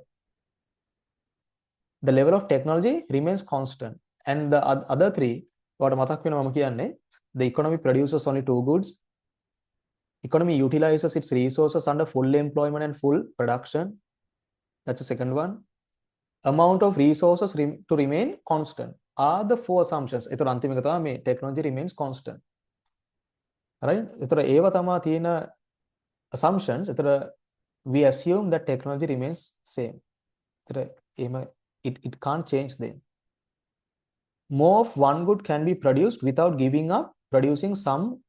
See that now? We can't increase the production of one good. Let's say, for example, that we are trying to increase the production of one good while operating at a point on the PPC. See, if you move from A to B, you sacrifice the production of good Y in order to increase the production of good X. You sacrifice that. So, make a ganna be answer with it. Because it says without giving up, without sacrificing. No, you have to sacrifice if you are operating at a point on the PPC. Third one, resources are not being fully utilized. No, on the PPC, resources are fully utilized. Right? Under the normal rate, resources are fully utilized. Fourth one, available resources are being fully, yes. There is productive inefficiency. No. We find both productive efficiency and, sorry, I can say it in this way. At any point on the PPC, we have productive efficiency. And at one point, we see allocative efficiency as well. එහෙනම් මේ දෙකේම තියෙන point එක we recognize as economic efficiency. Right, question number 31. If resources were perfectly substituted, there's nothing to read. It's the same question that we got earlier, right? There's nothing to read. Right, question number 32. Economy based on capitalism includes the following characteristics except one thing. Based on capitalism now, again it talks about free market economy. Free market economy, right? Now listen to this. Includes all the following except one. Let's try to find that one. The price system based on demand and supply. Use of price mechanism. Yes, it is one of the main qualities. System of private property. Yes, properties are owned by the private sector in a market economy. Self-interest among households and entrepreneurs. 100% true. Incentives are based on self-interest. Freedom to engage in any economic activity, any production activity is also there. Centralized planning, no, we don't have centralized planning there. We have centralized planning only in command economies, not in free market economies. Right, so the answer is the 5th one, because this doesn't show a quality in a free market economy. Right, now look at this question number 33. The degree of the government involvement in the economy is greater. That's the name. Sir, කලින් කිව්වා නේද sir social market economy වලත් ලොකුයි කියලා. ඒ කියන්නේ the influence is high කියලා. මම කලින් කිව්ව එක ඇත්ත. Compared to free market economy, in a social market economy, government intervention is really high. හැබැයි compared to these two, in this one, the government intervention is anyway, that's obviously high. එනිසා මෙතන තියෙන options වලින් this is the answer. Question 34. it says the concept of scarcity in economics refers to a condition where, okay, so the meaning of this term scarcity. So this is the difference between unlimited wants and the limited resources. So for example, if I draw this way, using this black color pen, I'm presenting wants. See that now the arrowhead is upwards, which means we have unlimited wants, but the available resources to satisfy those wants will be really limited. So resources is presented by this other line. So there's an end for the resources. There's a limit. So resources are limited, but however, wants are unlimited. So this difference between unlimited wants and the limited resources, this gap, we recognize to be scarcity. Clear? So keeping that in mind, let's move to the given options to recognize the correct answer. The first one says society is not utilizing all its available resources in an efficient manner. So if the economy is not utilizing all available resources, we recognize that as unemployment, right? Unemployment. So this is about unemployment, not utilizing all resources. That's unemployment, not scarcity. So that's not the answer. The second one, it says people's wants can never be satisfied by the available resources. See that now, that is the meaning of the explanation that I did earlier, right? The wants will never be satisfied by available resources. See, wants are really unlimited, but the available resources are limited. So all the wants will never be satisfied. And that gap we recognize as the scarcity. So that is the answer. But we will go through the other points as well. So this third one says some members of each society live in poverty. No, poverty is one thing and scarcity is something else. So poverty refers to a situation where people find it difficult to fulfill at least the basic needs. But scarcity is the difference between unlimited wants and the limited resources. So these are two different concepts, and that's why this is not the answer. Fourth one, too many frivolous goods and services are produced at the expense of socially desirable goods and services. So this situation we can recognize as a situation where we do not have allocative efficiency. If not, in simple terms, this talks about allocative inefficiency. So allocative efficiency refers to the situation where the economy produces the most preferred combination of goods and services. Why that doesn't happen, that says allocative inefficiency, right? So this talks about the allocative inefficiency, not about scarcity. So allocative inefficiency, right? The fifth one, they should come here. Okay, the fifth option, production is efficient but distribution is inefficient. No, that we recognize as a shortage of goods. So this is what will occur in the economy if the production is efficient but the distribution is inefficient, right? So then there will be a shortage of goods, but this shortage of good is one thing, scarcity is again different, right? So that's why the answer becomes the second one for question number 34. Right, now come to this question number 35. It says the production possibilities boundary, PBB, PPC, PPF, all are same, right? They are synonyms. So the production possibilities boundaries are drawn concave to the origin to reflect what? To reflect increasing marginal opportunity cost, right? To reflect the increasing marginal opportunity cost, we draw PPCs that are concave to the origin. So there are three different types. If this is the shape, then the marginal opportunity cost is constant, right? And in the second situation, marginal opportunity cost is gradually increasing. And in this situation, if this is the shape, if it is convex to the origin, if the PPC is convex to the origin, then the comment is that the opportunity cost, marginal opportunity cost is gradually decreasing. So based on the shape or based on the nature of the marginal opportunity cost, the shape of the PPC changes. And if it is concave, it talks about this shape. So marginal opportunity cost must be gradually increasing. Right, now look at that here, decreasing opportunity cost. No, it has to be increasing opportunity cost. Scarcity of resources in the economy. No, that's not the reason for having this concave shape of the PPC. So this is also wrong.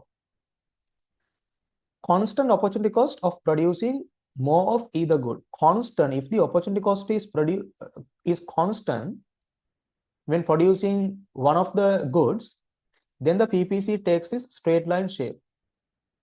Fourth one, unfair distribution of resources in the economy. No, due to unfair distribution.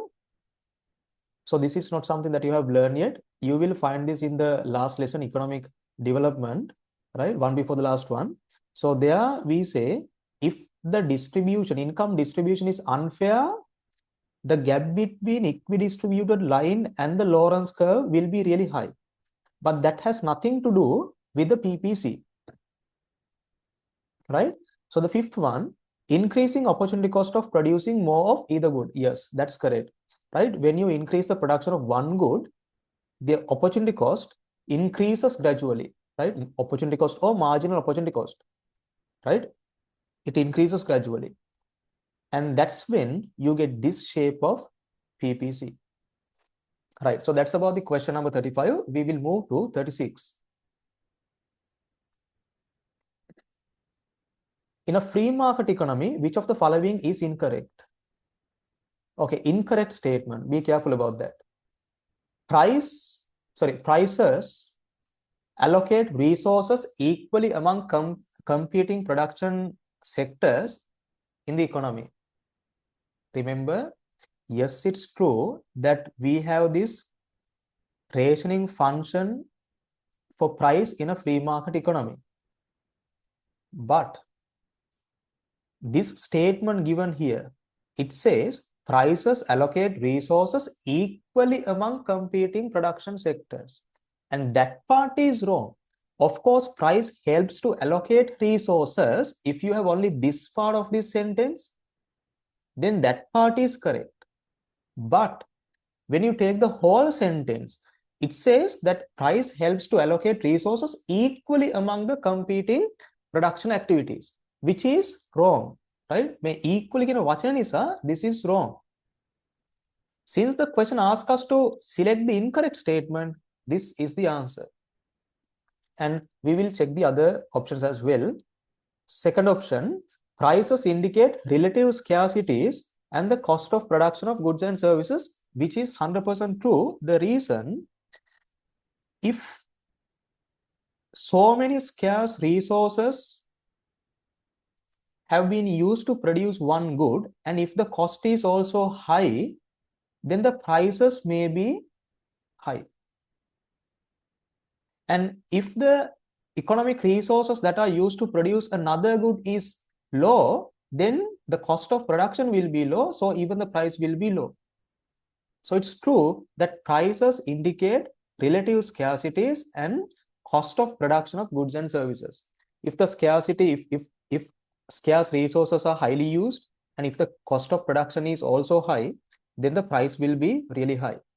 But if a lower amount of scarce resources are used, then the cost of production will be low, so that the price will also be low, right? So price reflects the relative scarcities and the cost of production. So that's true. And the third one, relative price changes are a determinant of firms' profits, therefore encourage or discourage production. Of course, if the price is high when other factors remain constant, profitability will also be high, right? Profit will be also high. Then the producers get encouraged to produce more and more. But on the other hand, if prices are low, then the relative profitability is also low, then the producers will be demotivated. They will be discouraged to engage in production activities. right? So this is also true. This is also true. Fourth option, prices are measures of consumers' willingness to pay for goods and services. See that now, if consumers are really willing to pay for a particular good or a service, then the price could be little higher. And if consumers are not willing to pay for goods and services, then the price will be somewhat lower, right? So that this is also true. Prices are measures of consumers' willingness to pay for goods or whatever the service. And the fifth one, price signal to consumers how much they must sacrifice to obtain a commodity. Of course, we earlier discussed that this price has three functions. If not, the price has three different abilities. The first function is signaling function, second one is rationing function, and the third one is incentive function. And this talks about the signaling function, right? So even this statement is true then, right? So the correct answer for the question number 36 is the first one, right? Look at this question 37, right? In question 37, it says, in a competitive market with no externalities, allocative efficiency would exist if prices equal to, see, this is something that you learn in PPC lesson. In the PPC lesson, we say that there are three concepts: productive efficiency, allocative efficiency, and economic efficiency. So economic efficiency is a situation where the economy has achieved both productive efficiency and allocative efficiency. So there the productive efficiency means producing goods and services under full employment and full production of resources.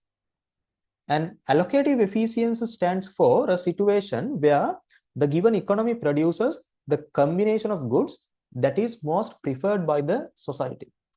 So what happens if the economy operates at the point where the allocative efficiency is achieved? Clear? If the economy operates at this point where the allocative efficiency is achieved, something special happens at this point. If you take this axis to represent marginal benefit and marginal cost, then you know what will happen? At this point, these two will be equal, right? This is the marginal cost, and if this is the marginal benefit, at this point, marginal cost will be equal to marginal benefit, right? So that's what happens if the economy has achieved allocative efficiency. So that's what we need to find. Allocative efficiency would exist if prices equal to, see that price is equal to, let's say, this MB represent marginal benefit represents the price. You will learn this again in unit 4, right? Marginal benefit is equal to the price of the given good if it's a perfect competitive market structure, right? So for the time being, let me tell you this. If allocative efficiency is achieved, the main thing that should happen is marginal cost must be same as the marginal benefit, and marginal benefit is same as the price. So finally, what needs to happen then, according to this given scenario, price has to be equal to marginal cost, because anyway price is equal to MB always in a perfect competitive market structure. Clear? Price must be equal to total cost, no wrong. Price must be equal to marginal revenue, no wrong. Price must be equal to marginal cost, yes. So that's the answer. And that's about question number 37. So we will just read the other two options as well. Average variable cost in all markets. No, these things you will learn. Average variable cost, marginal revenue. All these concepts you will learn in the 4th unit. But for the time being, we'll have this discussion in this way, right? The value of marginal product. No, even the marginal product is something that you will be discussing in unit number 4. So for the time being, for the question number 37, answer is the third one. Right, answer is the third one. All right, question 38. The term human capital refers to. I when a melodiyak hitanne epa. If it's the human capital, it stands for the knowledge, skills, expertise gained by one person. Not the person, but the knowledge or the expertise, the skills possessed by the person we recognize as human capital. So let's find that. The labor resources used to make capital equipment. No, that's just labor. Buildings and machineries stands for capital, not specifically to human capital. So that is also wrong. The skills, knowledge, endowment of labor force, 100% true. The person's knowledge, person's skills, expertise, that we recognize as human capital.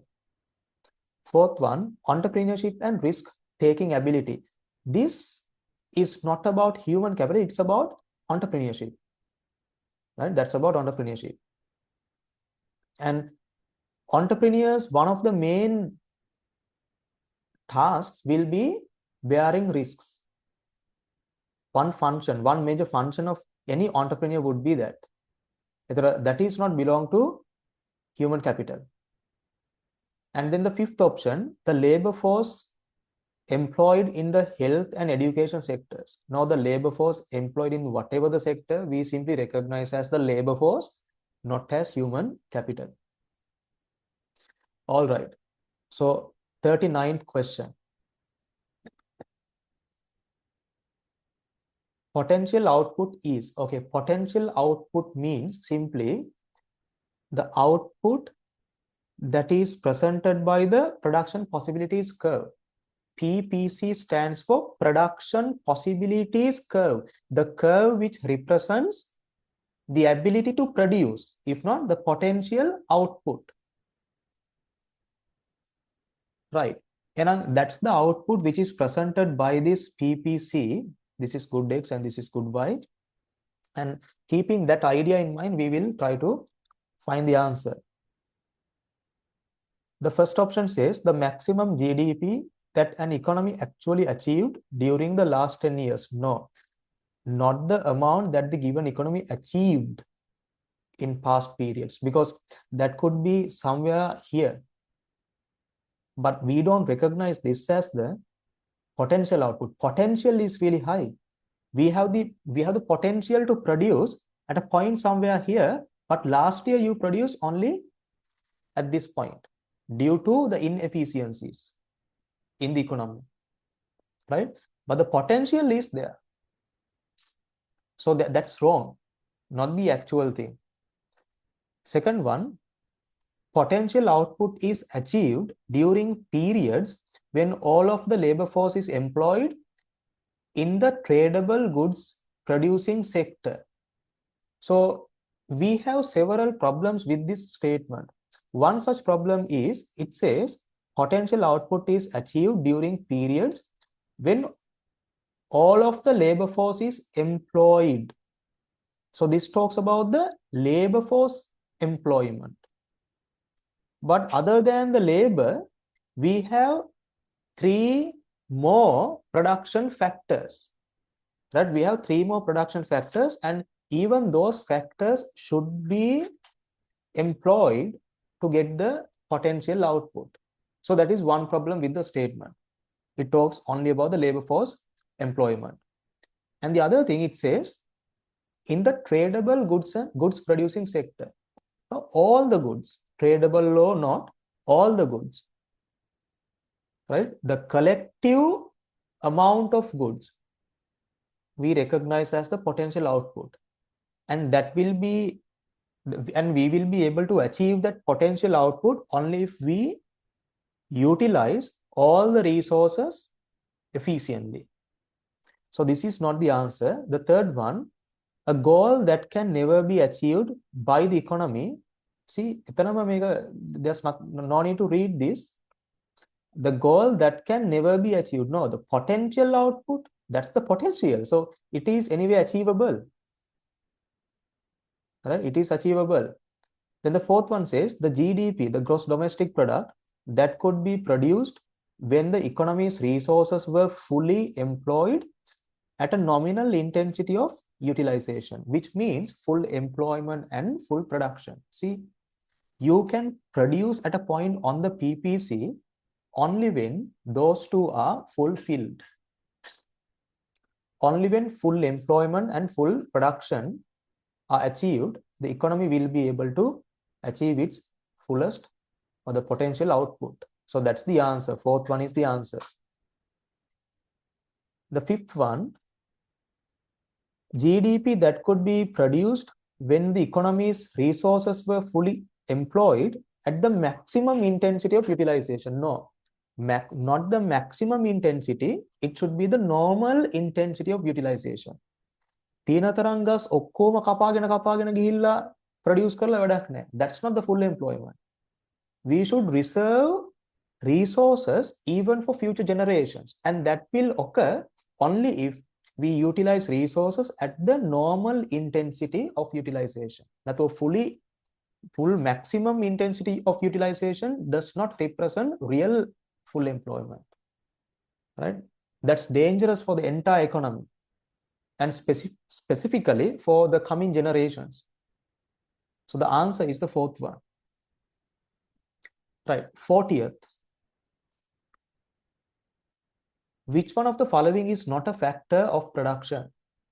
So we have only 4 factors of production: land, labor, capital, entrepreneurship. Right? So land refers to the natural resources, labor refers to the human resources, capital, and then entrepreneurship are the 4. So this one is not a part of factors of production. Right? That is not a part. Right. Question 41.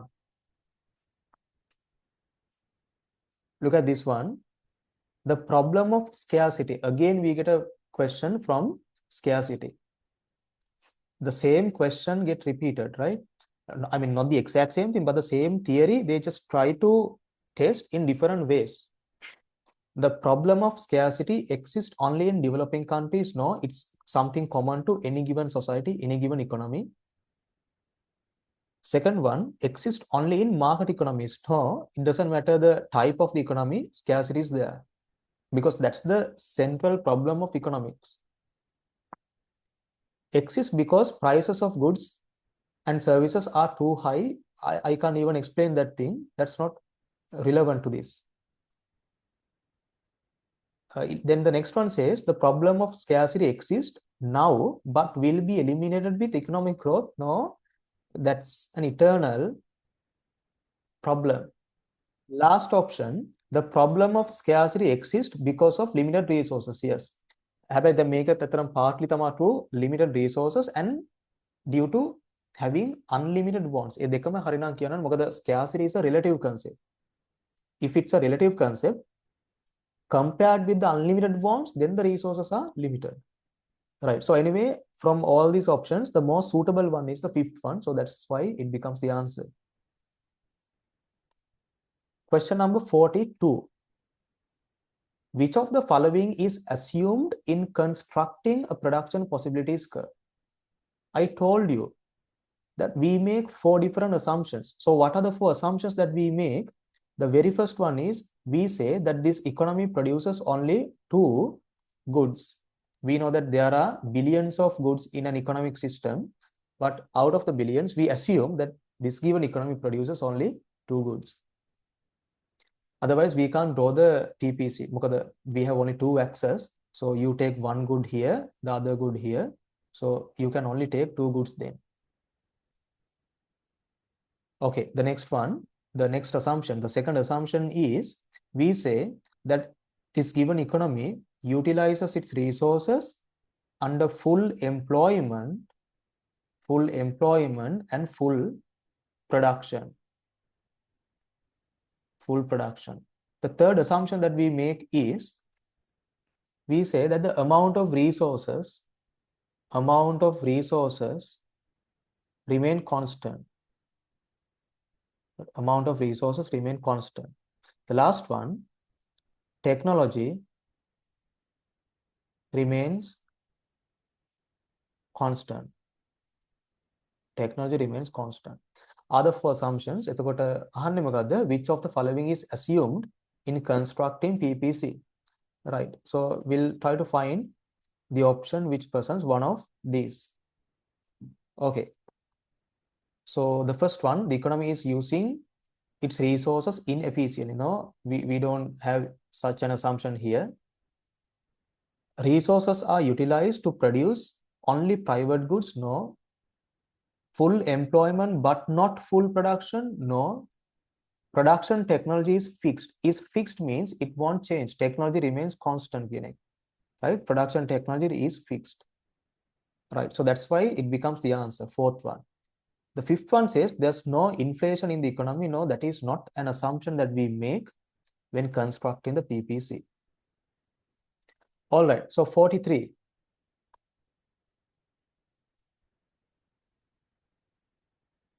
An economy has achieved productive efficiency. I told you, I think around 10 minutes ago, that this productive efficiency will be achieved only if these two get fulfilled. What are the two? Full employment,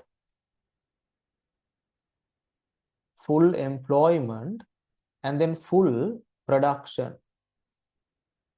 Full production. If these two are achieved, the economy achieves productive efficiency. Right. So the first option given is, it is unable to produce more of one good without producing less of another. See, if the economy has achieved both full employment and full production, right? If the economy has achieved both full employment and full production, if not simply the productive efficiency, the economy anyway operates at a point on the PPC.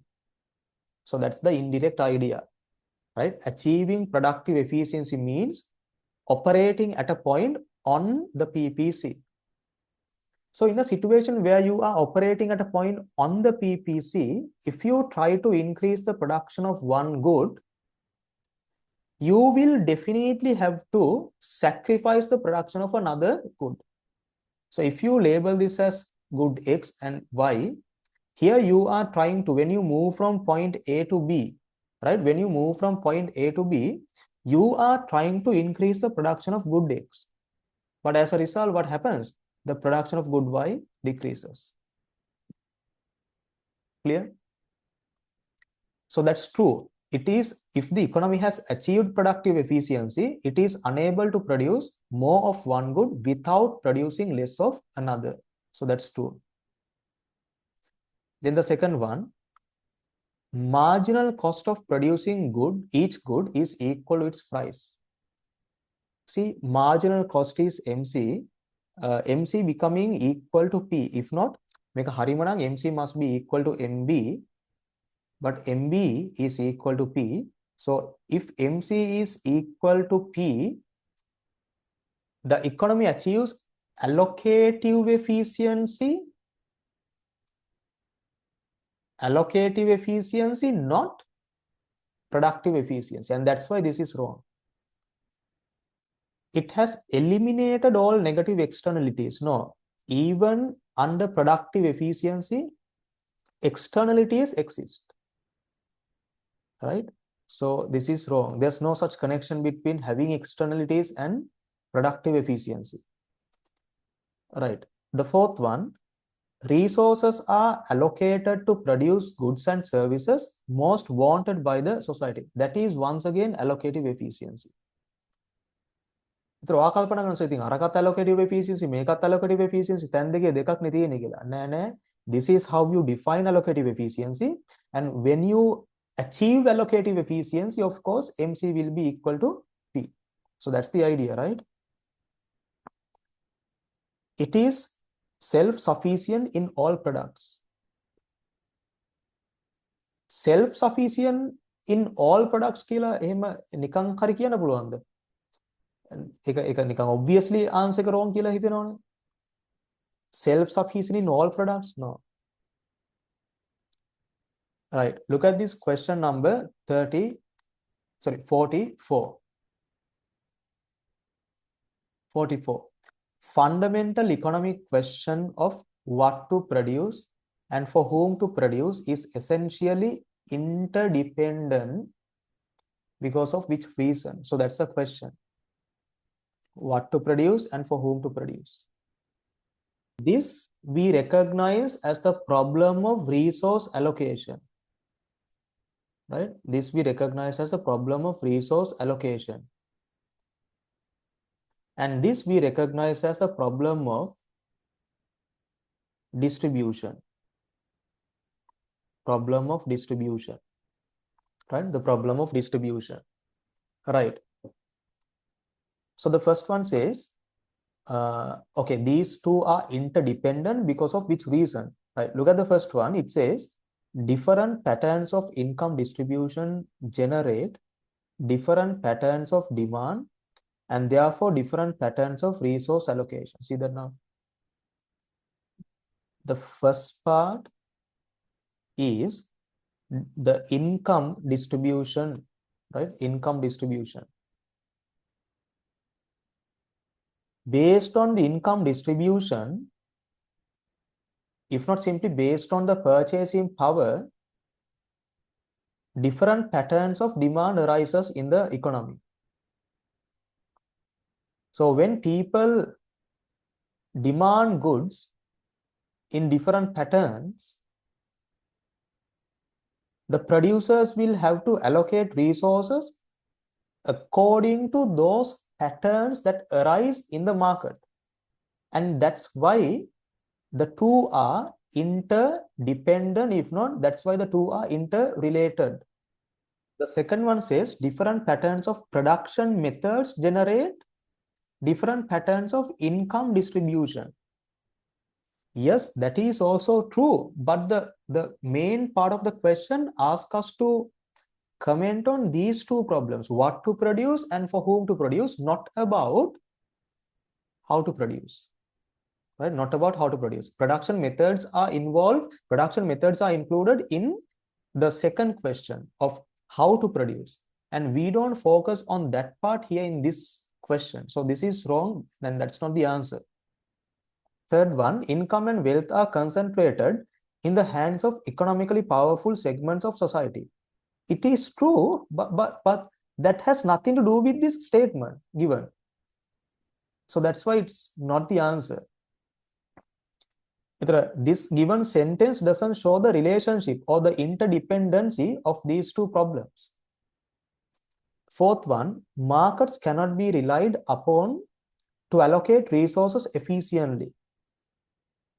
That is also, to a certain level, that's true. The reason I told you earlier, when it comes to these three types of goods, public goods, merit goods, and demerit goods, right? When it comes to public goods, merit goods, and demerit goods, we can't rely on the market forces, right? So markets cannot be relied upon to allocate resources efficiently. Yes, it's true with regard to these three types of goods. But again, the problem is that has nothing to do with this interconnection between what to produce and then from for whom to produce. The fifth one, a particular level of output may be produced by many different combinations of inputs. That everything is same. This is also true, but that has nothing to do with the given interconnected concepts. Right, so that's about this question number 44. Come to question number 45. Okay, the main function of price in a market economy is to, there's nothing to discuss. I told you that there are three main functions: signaling, allocative, rationing. You see the allocative function here, and other two are not given, but that is here. So that's the answer then. 46th question. Which of the following statements is a normative statement? How many times they ask this? Right? So it must be a judgment or someone's opinion, or it should answer the question of what should happen. Right? See that now? Government should control rents that house owners charge. Someone's opinion. House owner කෙනෙක් වෙන්න බෑ, rent එකට ඉන්න කාගේ හරි opinion එකක්. right? So someone's opinion. If it is someone's opinion, that is definitely a normative statement. Right. Come to this question. We had this kind of a question earlier as well. Which of the following is an example for land? So if it's a land, if we are looking for an example for land resource, that must be purely natural, not man-made. එතකොට Magampura Harbour, Southern Expressway, Victoria Dam, Ambewela. So all these are man-made resources. Only this is the natural resource that we see in the given options. So that's why fifth one becomes the answer for question 47. Right. Question number 48. Which of the following is always true of an economy operating on its production possibilities frontier? See, the economy is operating here at a point on the PPC. Then what does this ensure?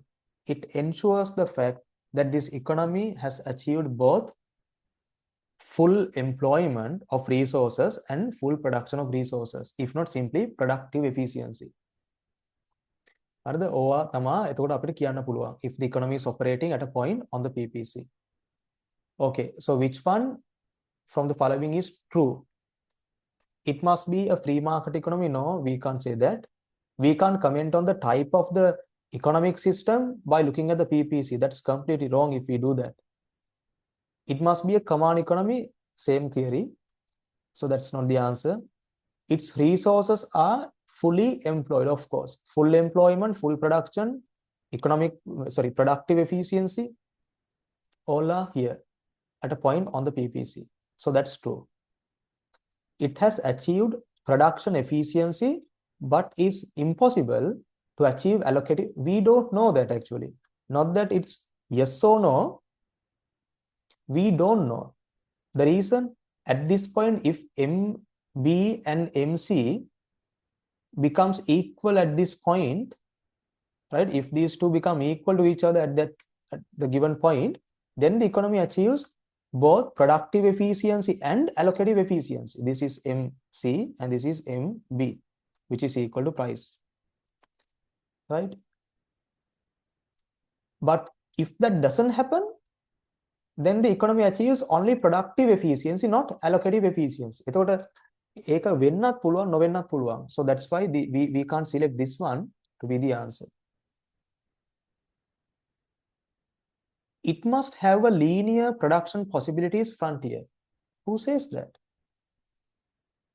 එතකොට most common shape of the PPC is this shape, concave to the origin. So that's the most common scenario in the real world. On this PPC, the economy can produce, right? The economy can produce on this PPC. එහෙම ප්‍රශ්නයක් නැහැ. ඕක convex උනත් ඒත් ප්‍රශ්නයක් නැහැ. convex ඉතින් වෙන්නේ නැහැ සාමාන්‍යයෙන්.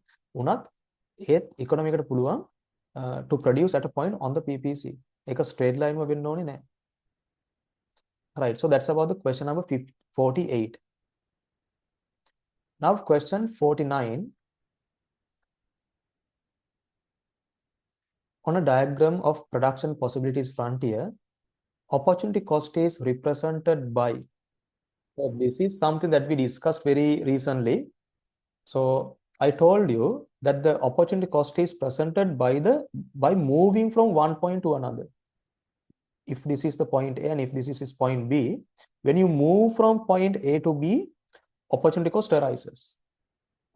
Right? So that movement represents the opportunity cost, right? So this entire thing, this entire region represents the opportunity cost, right? So keeping that in mind, let's read the given options. The slope of the production possibilities frontier. The slope, of course, the movement is the slope, right? The movement is a slope. So the slope, the slope represents the opportunity cost. Quick question, let me show you. See here. So this one is much more steeper than this. Enisa, opportunity cost of country X is higher than the opportunity cost of country Y. The slope. By looking at the slope, we could comment on that. All right, we did the discussion earlier. All right, now come to the new question.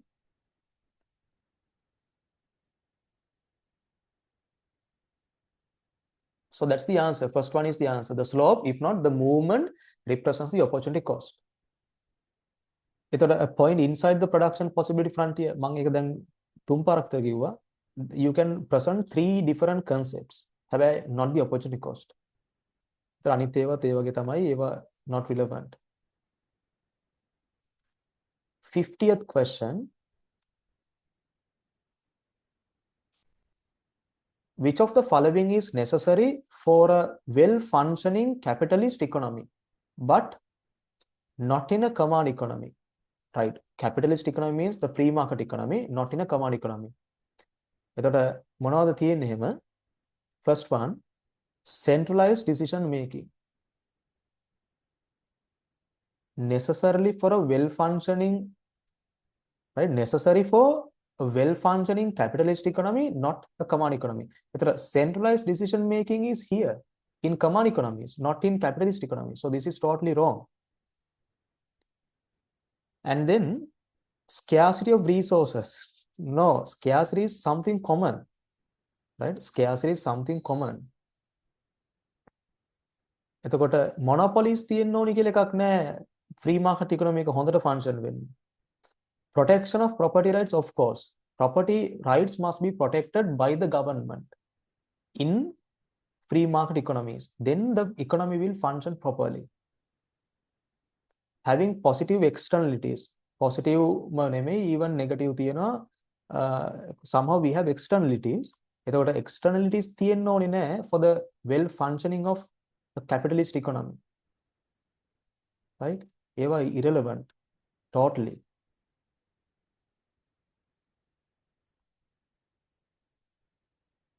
Right, now look at this question number 51.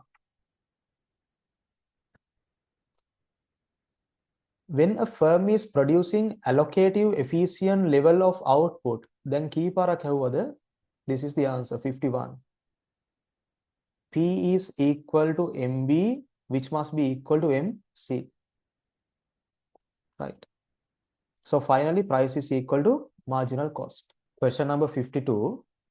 So this says the branch of economics that studies decisions of individual households and firms. I think that you remember this is one of the questions that we had previously as well. So if you look at this question,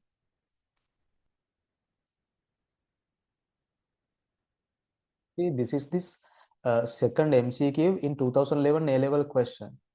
The branch of economics that studies decisions of individual households and firms. So the same question get repeated. See that now, the branch of economics that studies decisions of individual households and firms. So there's no need to explain this again. Right, now we will move to 53, question 53. The income payments made to resource owners of land, labor, capital, and entrepreneurship respectively are. Okay, so for land, the payment we recognize as rent, and for labor, it's wages, and for capital, it's interest, and for entrepreneurship, it's profit, right? This is profit. So this is the correct order. So you have that here. There's nothing to discuss in these answers, in these options, right? So they are easy. So this is the correct order, and that you find in the fourth option. Right, question number 54. Which of the following is a salient feature of common economic system? Right, so this is something that we have already discussed. Now we get the same set of questions again and again. Right, anyway, look at this one. The salient feature or the main quality, main characteristic is central planning. Private ownership is there in market economies as a salient feature. And heavy reliance on markets, again, this is a characteristic in market economies. Concentration of market power. So in command economies, there's no power for the market. The entire power is on CPA. So this is not the answer. And the fifth point says decision making is based on self-interest. This is once again in market economies, not in command economies. So answer is the third one for this question 54. Right, now look at this question 55.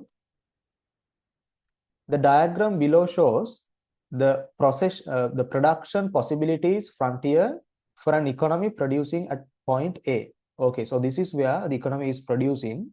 What's the quantity of good X given up to produce quantity of good Y? Right, so right now you are producing 800 units of good Y and 100 units of good X. So if you did not produce 800 units of good Y, you could have produced 300 units of good X. But as a result of producing 800 units of good Y, as a result of that, you have to sacrifice how many units of good X? You could have produced 300, but since you produce 800 units of good Y, you have sacrificed 200 units of good X. So this is the opportunity cost of producing 800 units of good Y. So the answer is the second one. Right. Look at this question 56 now. It says a free good has which one of the following characteristic? එතර අපි මේක පටන් ගත්තේ කොහොමද කතා කරන්න කලිනුත් කතා කරපු ප්‍රශ්නයක්. These are produced using non-scarce resources. So as a result, there's no scarcity, right? If there's no scarcity, then there's no choice. If there's no choice, there's no opportunity cost of using them. There's no opportunity cost of using them. Right. So keeping this in mind, let's read the given points. It has some degree of scarcity in relation to demand. No, that's totally wrong. There's no scarcity with regard to non-economic goods or free goods, right? Either way, it's same. It has no opportunity cost in supply, 100% true, right? No opportunity cost. Its consumption or production does not guarantee any externality. Then may calling the points my right. What does it say? Consumption of production does not generate any externality. Does not kill again. There may be externalities. It is supplied by the government free of charge. No, it is supplied by the nature anyway for free. Right? We don't have to pay for that. Right. It is supplied by government. No, again wrong. It is supplied by the nature. So for the question 56, second one is the answer.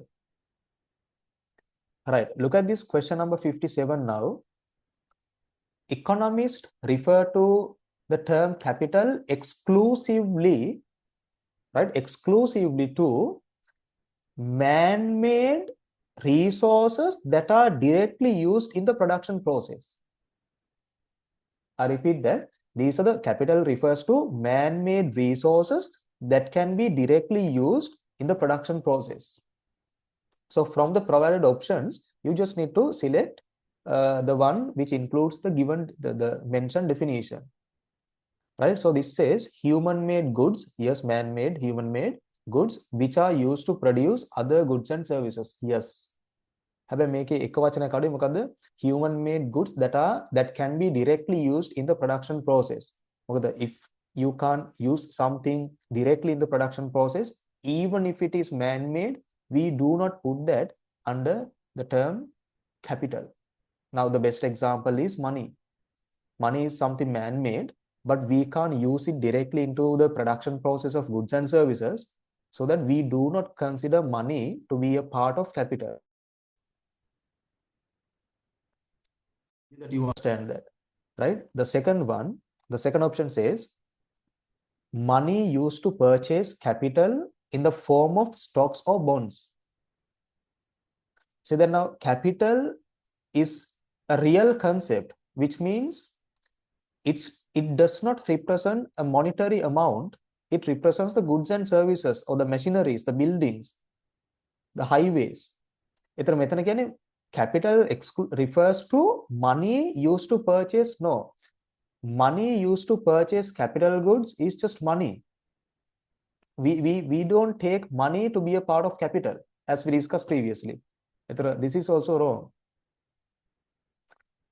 savings accumulated by households to purchase capital. No. ඒවා නිකම් savings විතරයි. Savings get converted into investments, and later on investments create capital goods. එහෙමයි වෙන්නේ. ඒතකොට savings නිකම්ම ගත්තම they are just savings. Money used by entrepreneur, no. Money no, that is not a part of capital.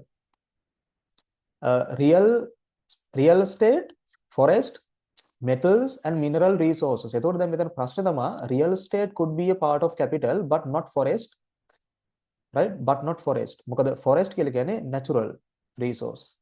Mineral resources again natural. So you can't take these. The answer for question 57 is the first one there. Right. Look at this question 58. All right. Question 58. What is meant by the statement that every economic system faces the problem of scarcity? So the meaning of this statement.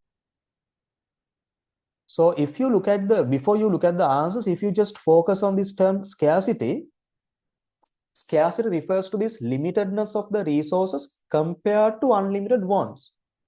That's the core idea behind the term scarcity. So you need to find that idea from the provided options. So look at this one. The quantities available of some resources in the society, the quantity, simply the amount of resources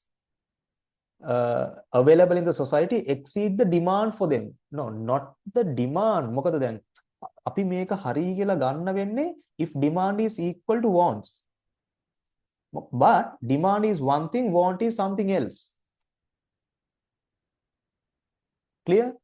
ඒ දෙක equal නොවන නිසා you are not going to compare the availability of resources with demand when it comes to scarcity. You always compare the availability of resources and the unlimited human wants.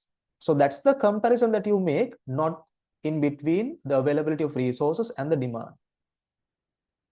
Right. If the demand exceeds, then there will be a shortage of resources in the economic system, but that shortage we don't recognize as scarcity.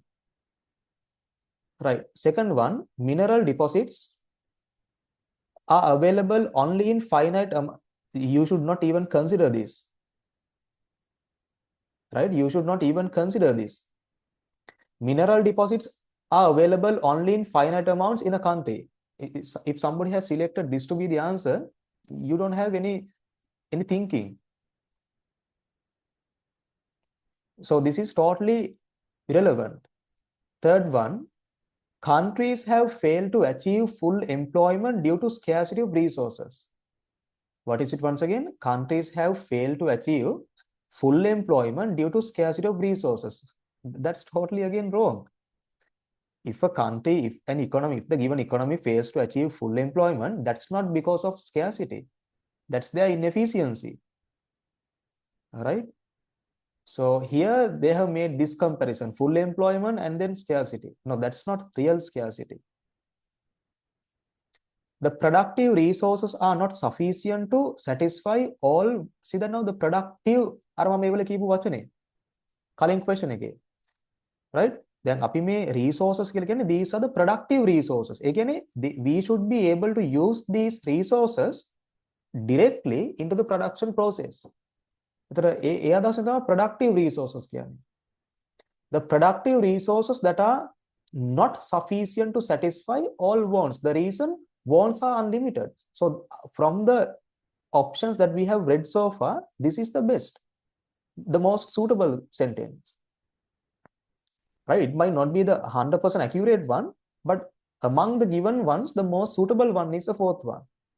Economic systems have cyclically recurring expansionary phases during which scarcity of resources occurs. What's the meaning of this one? Right? There's no meaning for this sentence, so I can't even explain that. All right, so it's not the fifth one, then the fourth one is the most suitable. 59th question. Allocatively efficient point on the production possibilities curve is achieved where. So I think this is the fourth time that we read this question. Marginal benefit equals marginal cost. MB දැන් කලින් හැම එකෙම තියුනේ price must be equal to marginal cost කියලා. හැබැයි මේකේ හරියටම තියෙනවා මොකද්ද? Marginal benefit should be equal to marginal cost in order to achieve allocative efficiency in the economy. ඒතර අනිත් ඒවා එක කියවලා වැඩක් නැති නිසා let me move to question number 60. Right, question 60. In question 60, a more complete short definition of economic systems would be that the economics is the study of, right? මේකත් කලින් තිබුණ එකක්. ඔයාලට පේනවා ඇති මේකේ අපි මුල ටික මාරම හොඳට ඩිස්කස් කළාට මේ අග ටිකේ එහෙම ඩිස්කස් කරන්න උවමනාවක් නැහැ. මොකද the same question get repeated. Clear? So economics is the study of how scarce resources are allocated to satisfy unlimited wants. දැන් මට මතකයි ඔයගේ කලින් question එක මොකක්ද? It main part of the question is same, but the answer was scarcity and choices. Scarcity and choices. That's the question. That's the answer we selected previously. ඒතර කෙනෙක් කියනවනම් සර් ඉතින් දැන් ඒකේ scarcity and choices කියලා මෙතන එහෙම කරන්නේ නැහැ නේ කියලා. ඉතින් මේ තියෙන්නේ how scarce resources are allocated. When you decide this, you will have to make choices. එනිසා ඒක මෙතන නැතුව නෙමෙයි ඒක තමයි මෙතන තියෙන්නේ. Right? Scarcity and how people make choices. Right? So answer for this question 60 is the fifth one. Right. Question 61. Production possibilities frontier are linear. See the same question. දැන් මම හැමතිස්සෙම මේක කියනවා මගේ කටින්. Same question get repeated. Production possibility frontier are linear because the marginal opportunity cost is constant. Right? Marginal opportunity cost is constant.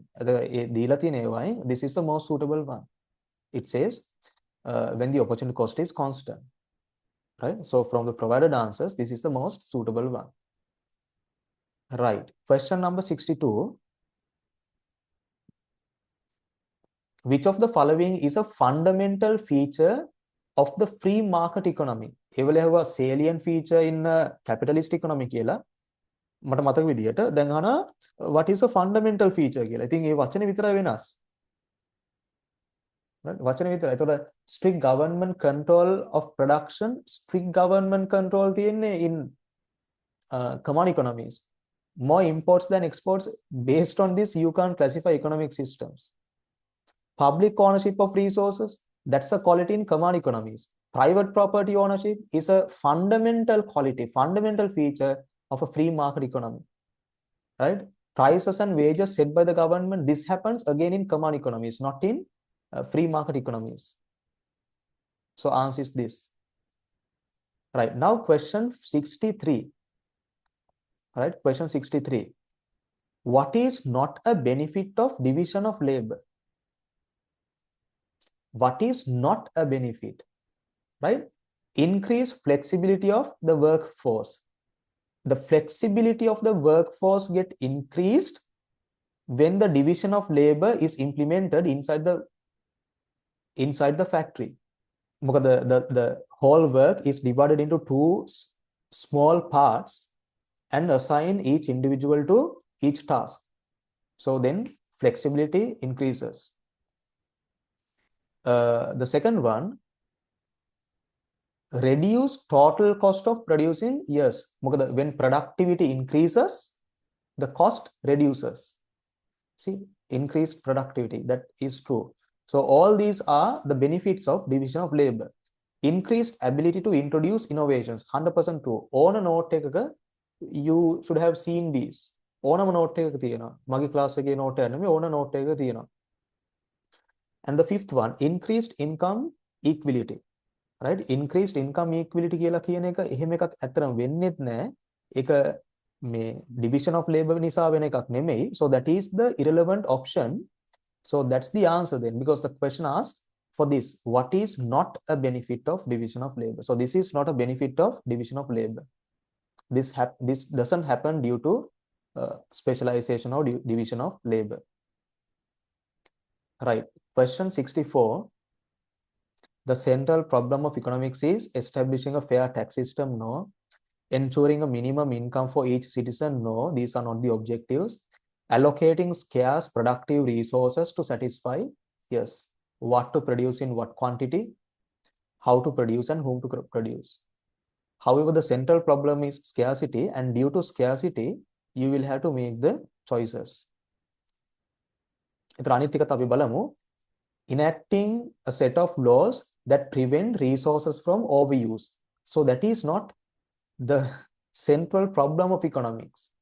Producing goods and services without wasting resources, no, that's not the central problem. The central problem is scarcity. හැබැයි මෙතන scarcity directly නෑ. මෙතන තියෙන allocating scarce resources, productive resources to satisfy wants. I think that talks about scarcity, right? It talks about scarcity. So that's the answer. Right. 65.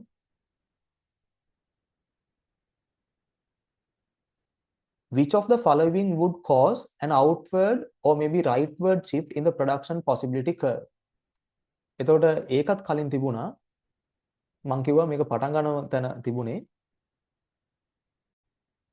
So this is the question, 11th question, 2012 second MCQ. A production possibility curve might be shifted outward by which of the following? එතකොට මම කිව්වා there are only two reasons for a rightward shift of the PPC. First one is increase in the amount of resources. Second one, increase in production. කොයිකද මෙතන තියෙන්නේ? මේ අලුත් question එකේ ඒකම තමයි වෙන්න යන්නේ. Let's go to the question. Right. Question number 65. Which of the following would cause an outward or rightward shift in the PPC? Right. There are only two reasons for a rightward shift. Increase in the amount of resources. Increase in the amount of resources. And then increase in productivity. Increase in productivity. මේ දෙක. එතකොට we will try to find one of these in the provided answers. And increase in unemployment. ඒක කලිනුත් කියලා දුන්නා. අර 11th question එකේදී කියලා දුන්නා. මොකද වෙන්නේ කියලා. Increase in inflation, same thing. අරගෙත් තිබුණා. An increase in capital stock. Yes, when capital stock get increased, the amount of resources get increased. And as a result, PPC shifts rightward. Right? PPC shifts rightward. Decrease in natural resource, there will be a leftward shift of the PPC. Fifth one, a decrease in the number of workers. If it is a decrease again, the PPC shifts to the left side, not to the right side. So the answer for this question 65 is the third one. Right. Question 66. The production possibility curves can be used to illustrate each of the following with the exception of, okay.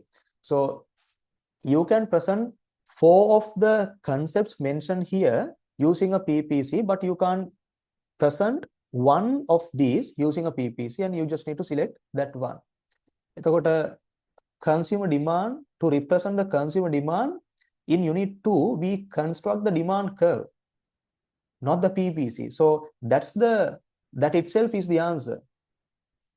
Right? You can't represent consumer demand using a PPC.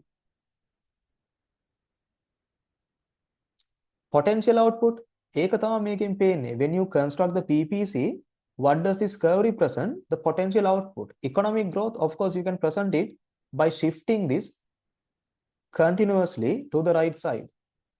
Opportunity cost, you know how to present it. Unemployment, hope you know that. Okay, we discussed those in the previous questions. So by listening to this discussion, I believe that you can understand the importance of doing these past paper questions. Because by now you should have realized that it's the same theory part, it's the same question, and sometimes the exact question you get repeatedly. Clear? So that's the importance. ඒතර ඔයා යන්න කලින් අනිවාර්යයෙන් මේ ටික කරලා තියෙන්න ඕනේ එක්සෑම් එකට යන්න කලින්. මේවා බලලා තියෙන්න ඕනේ. එහෙමයි මේ වැඩේ ගොඩ දාගන්නේ. Right. 67th question.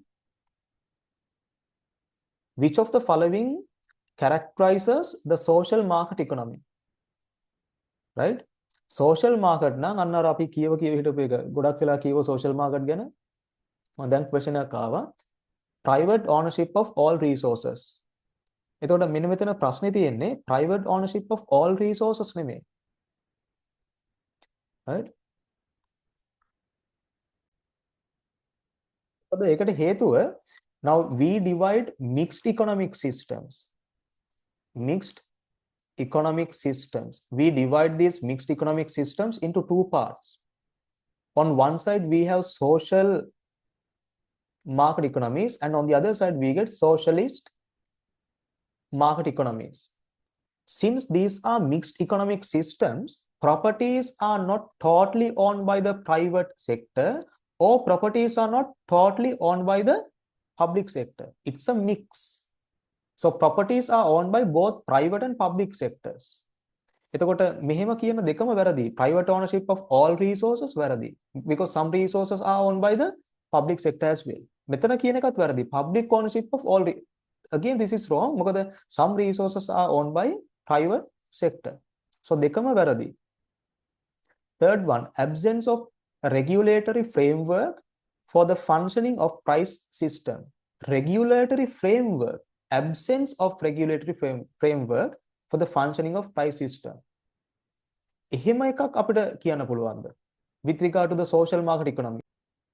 මොකද social market economies කියලා කියන්නෙම we use the price mechanism but there is a regulatory framework.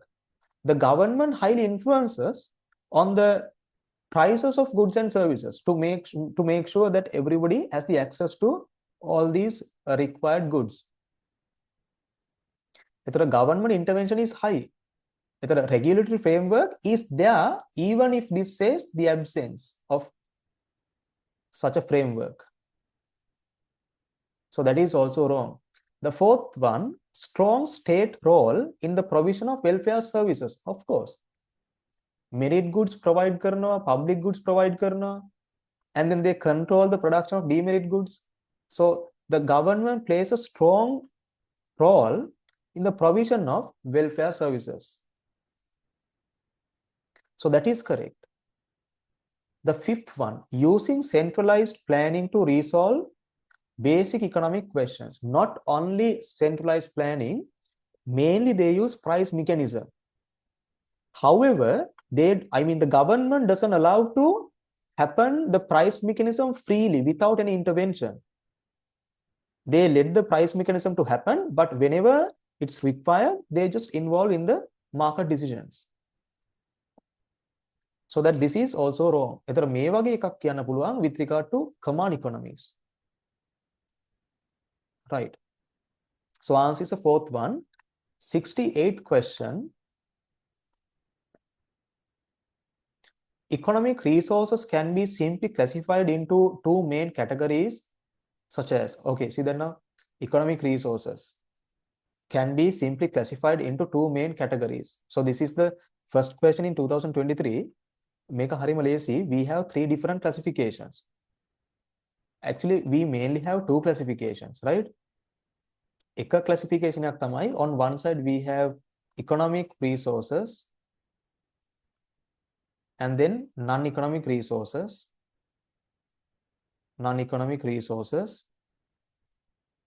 These economic resources you can again classify into four as land, labor, capital, and then entrepreneurship. And if you select land resources and capital resources, we can label these resources as property resources.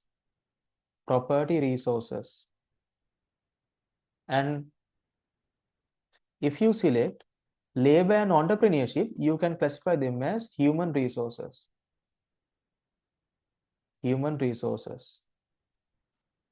See that now? Economic resources you can classify into land, labor, capital, entrepreneurship. If not, maybe as property resources and human resources. Right? So that's why we say fourth one to be the answer. මේ අපි notes වල ලියලා තියෙනවා බලන්න. Right, question number 69.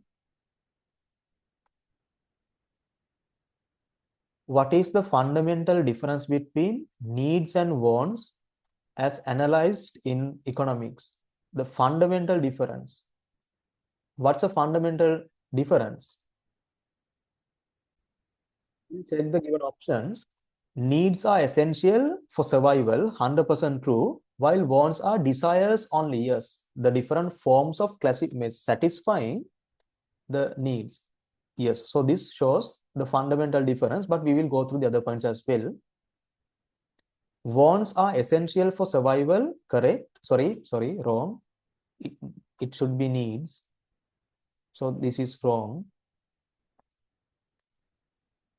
So it's the opposite, neither. So that's wrong anyway. Third one, needs and wants are considered to be synonyms in economics. No, we have differences. In the notes, we have even written the differences between needs and wants. Wants can be satisfied with limited resources, while needs cannot be classified with limited resources. See that now wants can be classified with limited resources. Wants can be satisfied with limited resources. No, resources are limited, but wants are unlimited. So we can't satisfy all the wants. So that itself is wrong. Needs are changing over time while wants do not change over time. No, it's the other way around. Needs are not changing over time, but wants, they do change over time. So the most suitable one is the first one. Right, look at this question number 70. This is a tricky question and it's a good question. So read this. 3 points on the production possibilities curve of a certain country that produces only 2 goods, X and Y, are given below. So the production possibilities of good X and Y. So this is reduced. Even this is reduced. There must be a mistake then. Wait. This has to be the other way around, right? So correct it. This is 0. This is 3. And then this is 9.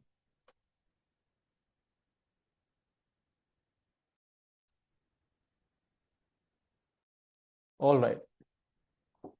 Now we will read this once again. 3 points on the production possibilities curve of a certain country that produces only 2 goods, X and Y, are given below. Right. So what's the question? The real question is, according to the production possibilities data, it can be concluded that, right,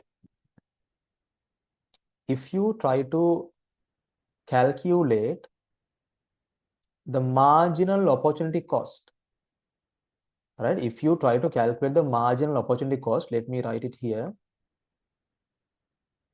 marginal opportunity cost of, let's say, X, assuming that we produce only, assuming that we try to increase the production of, let's say, good Y, right, good Y, right? How do we calculate the marginal opportunity cost of good Y?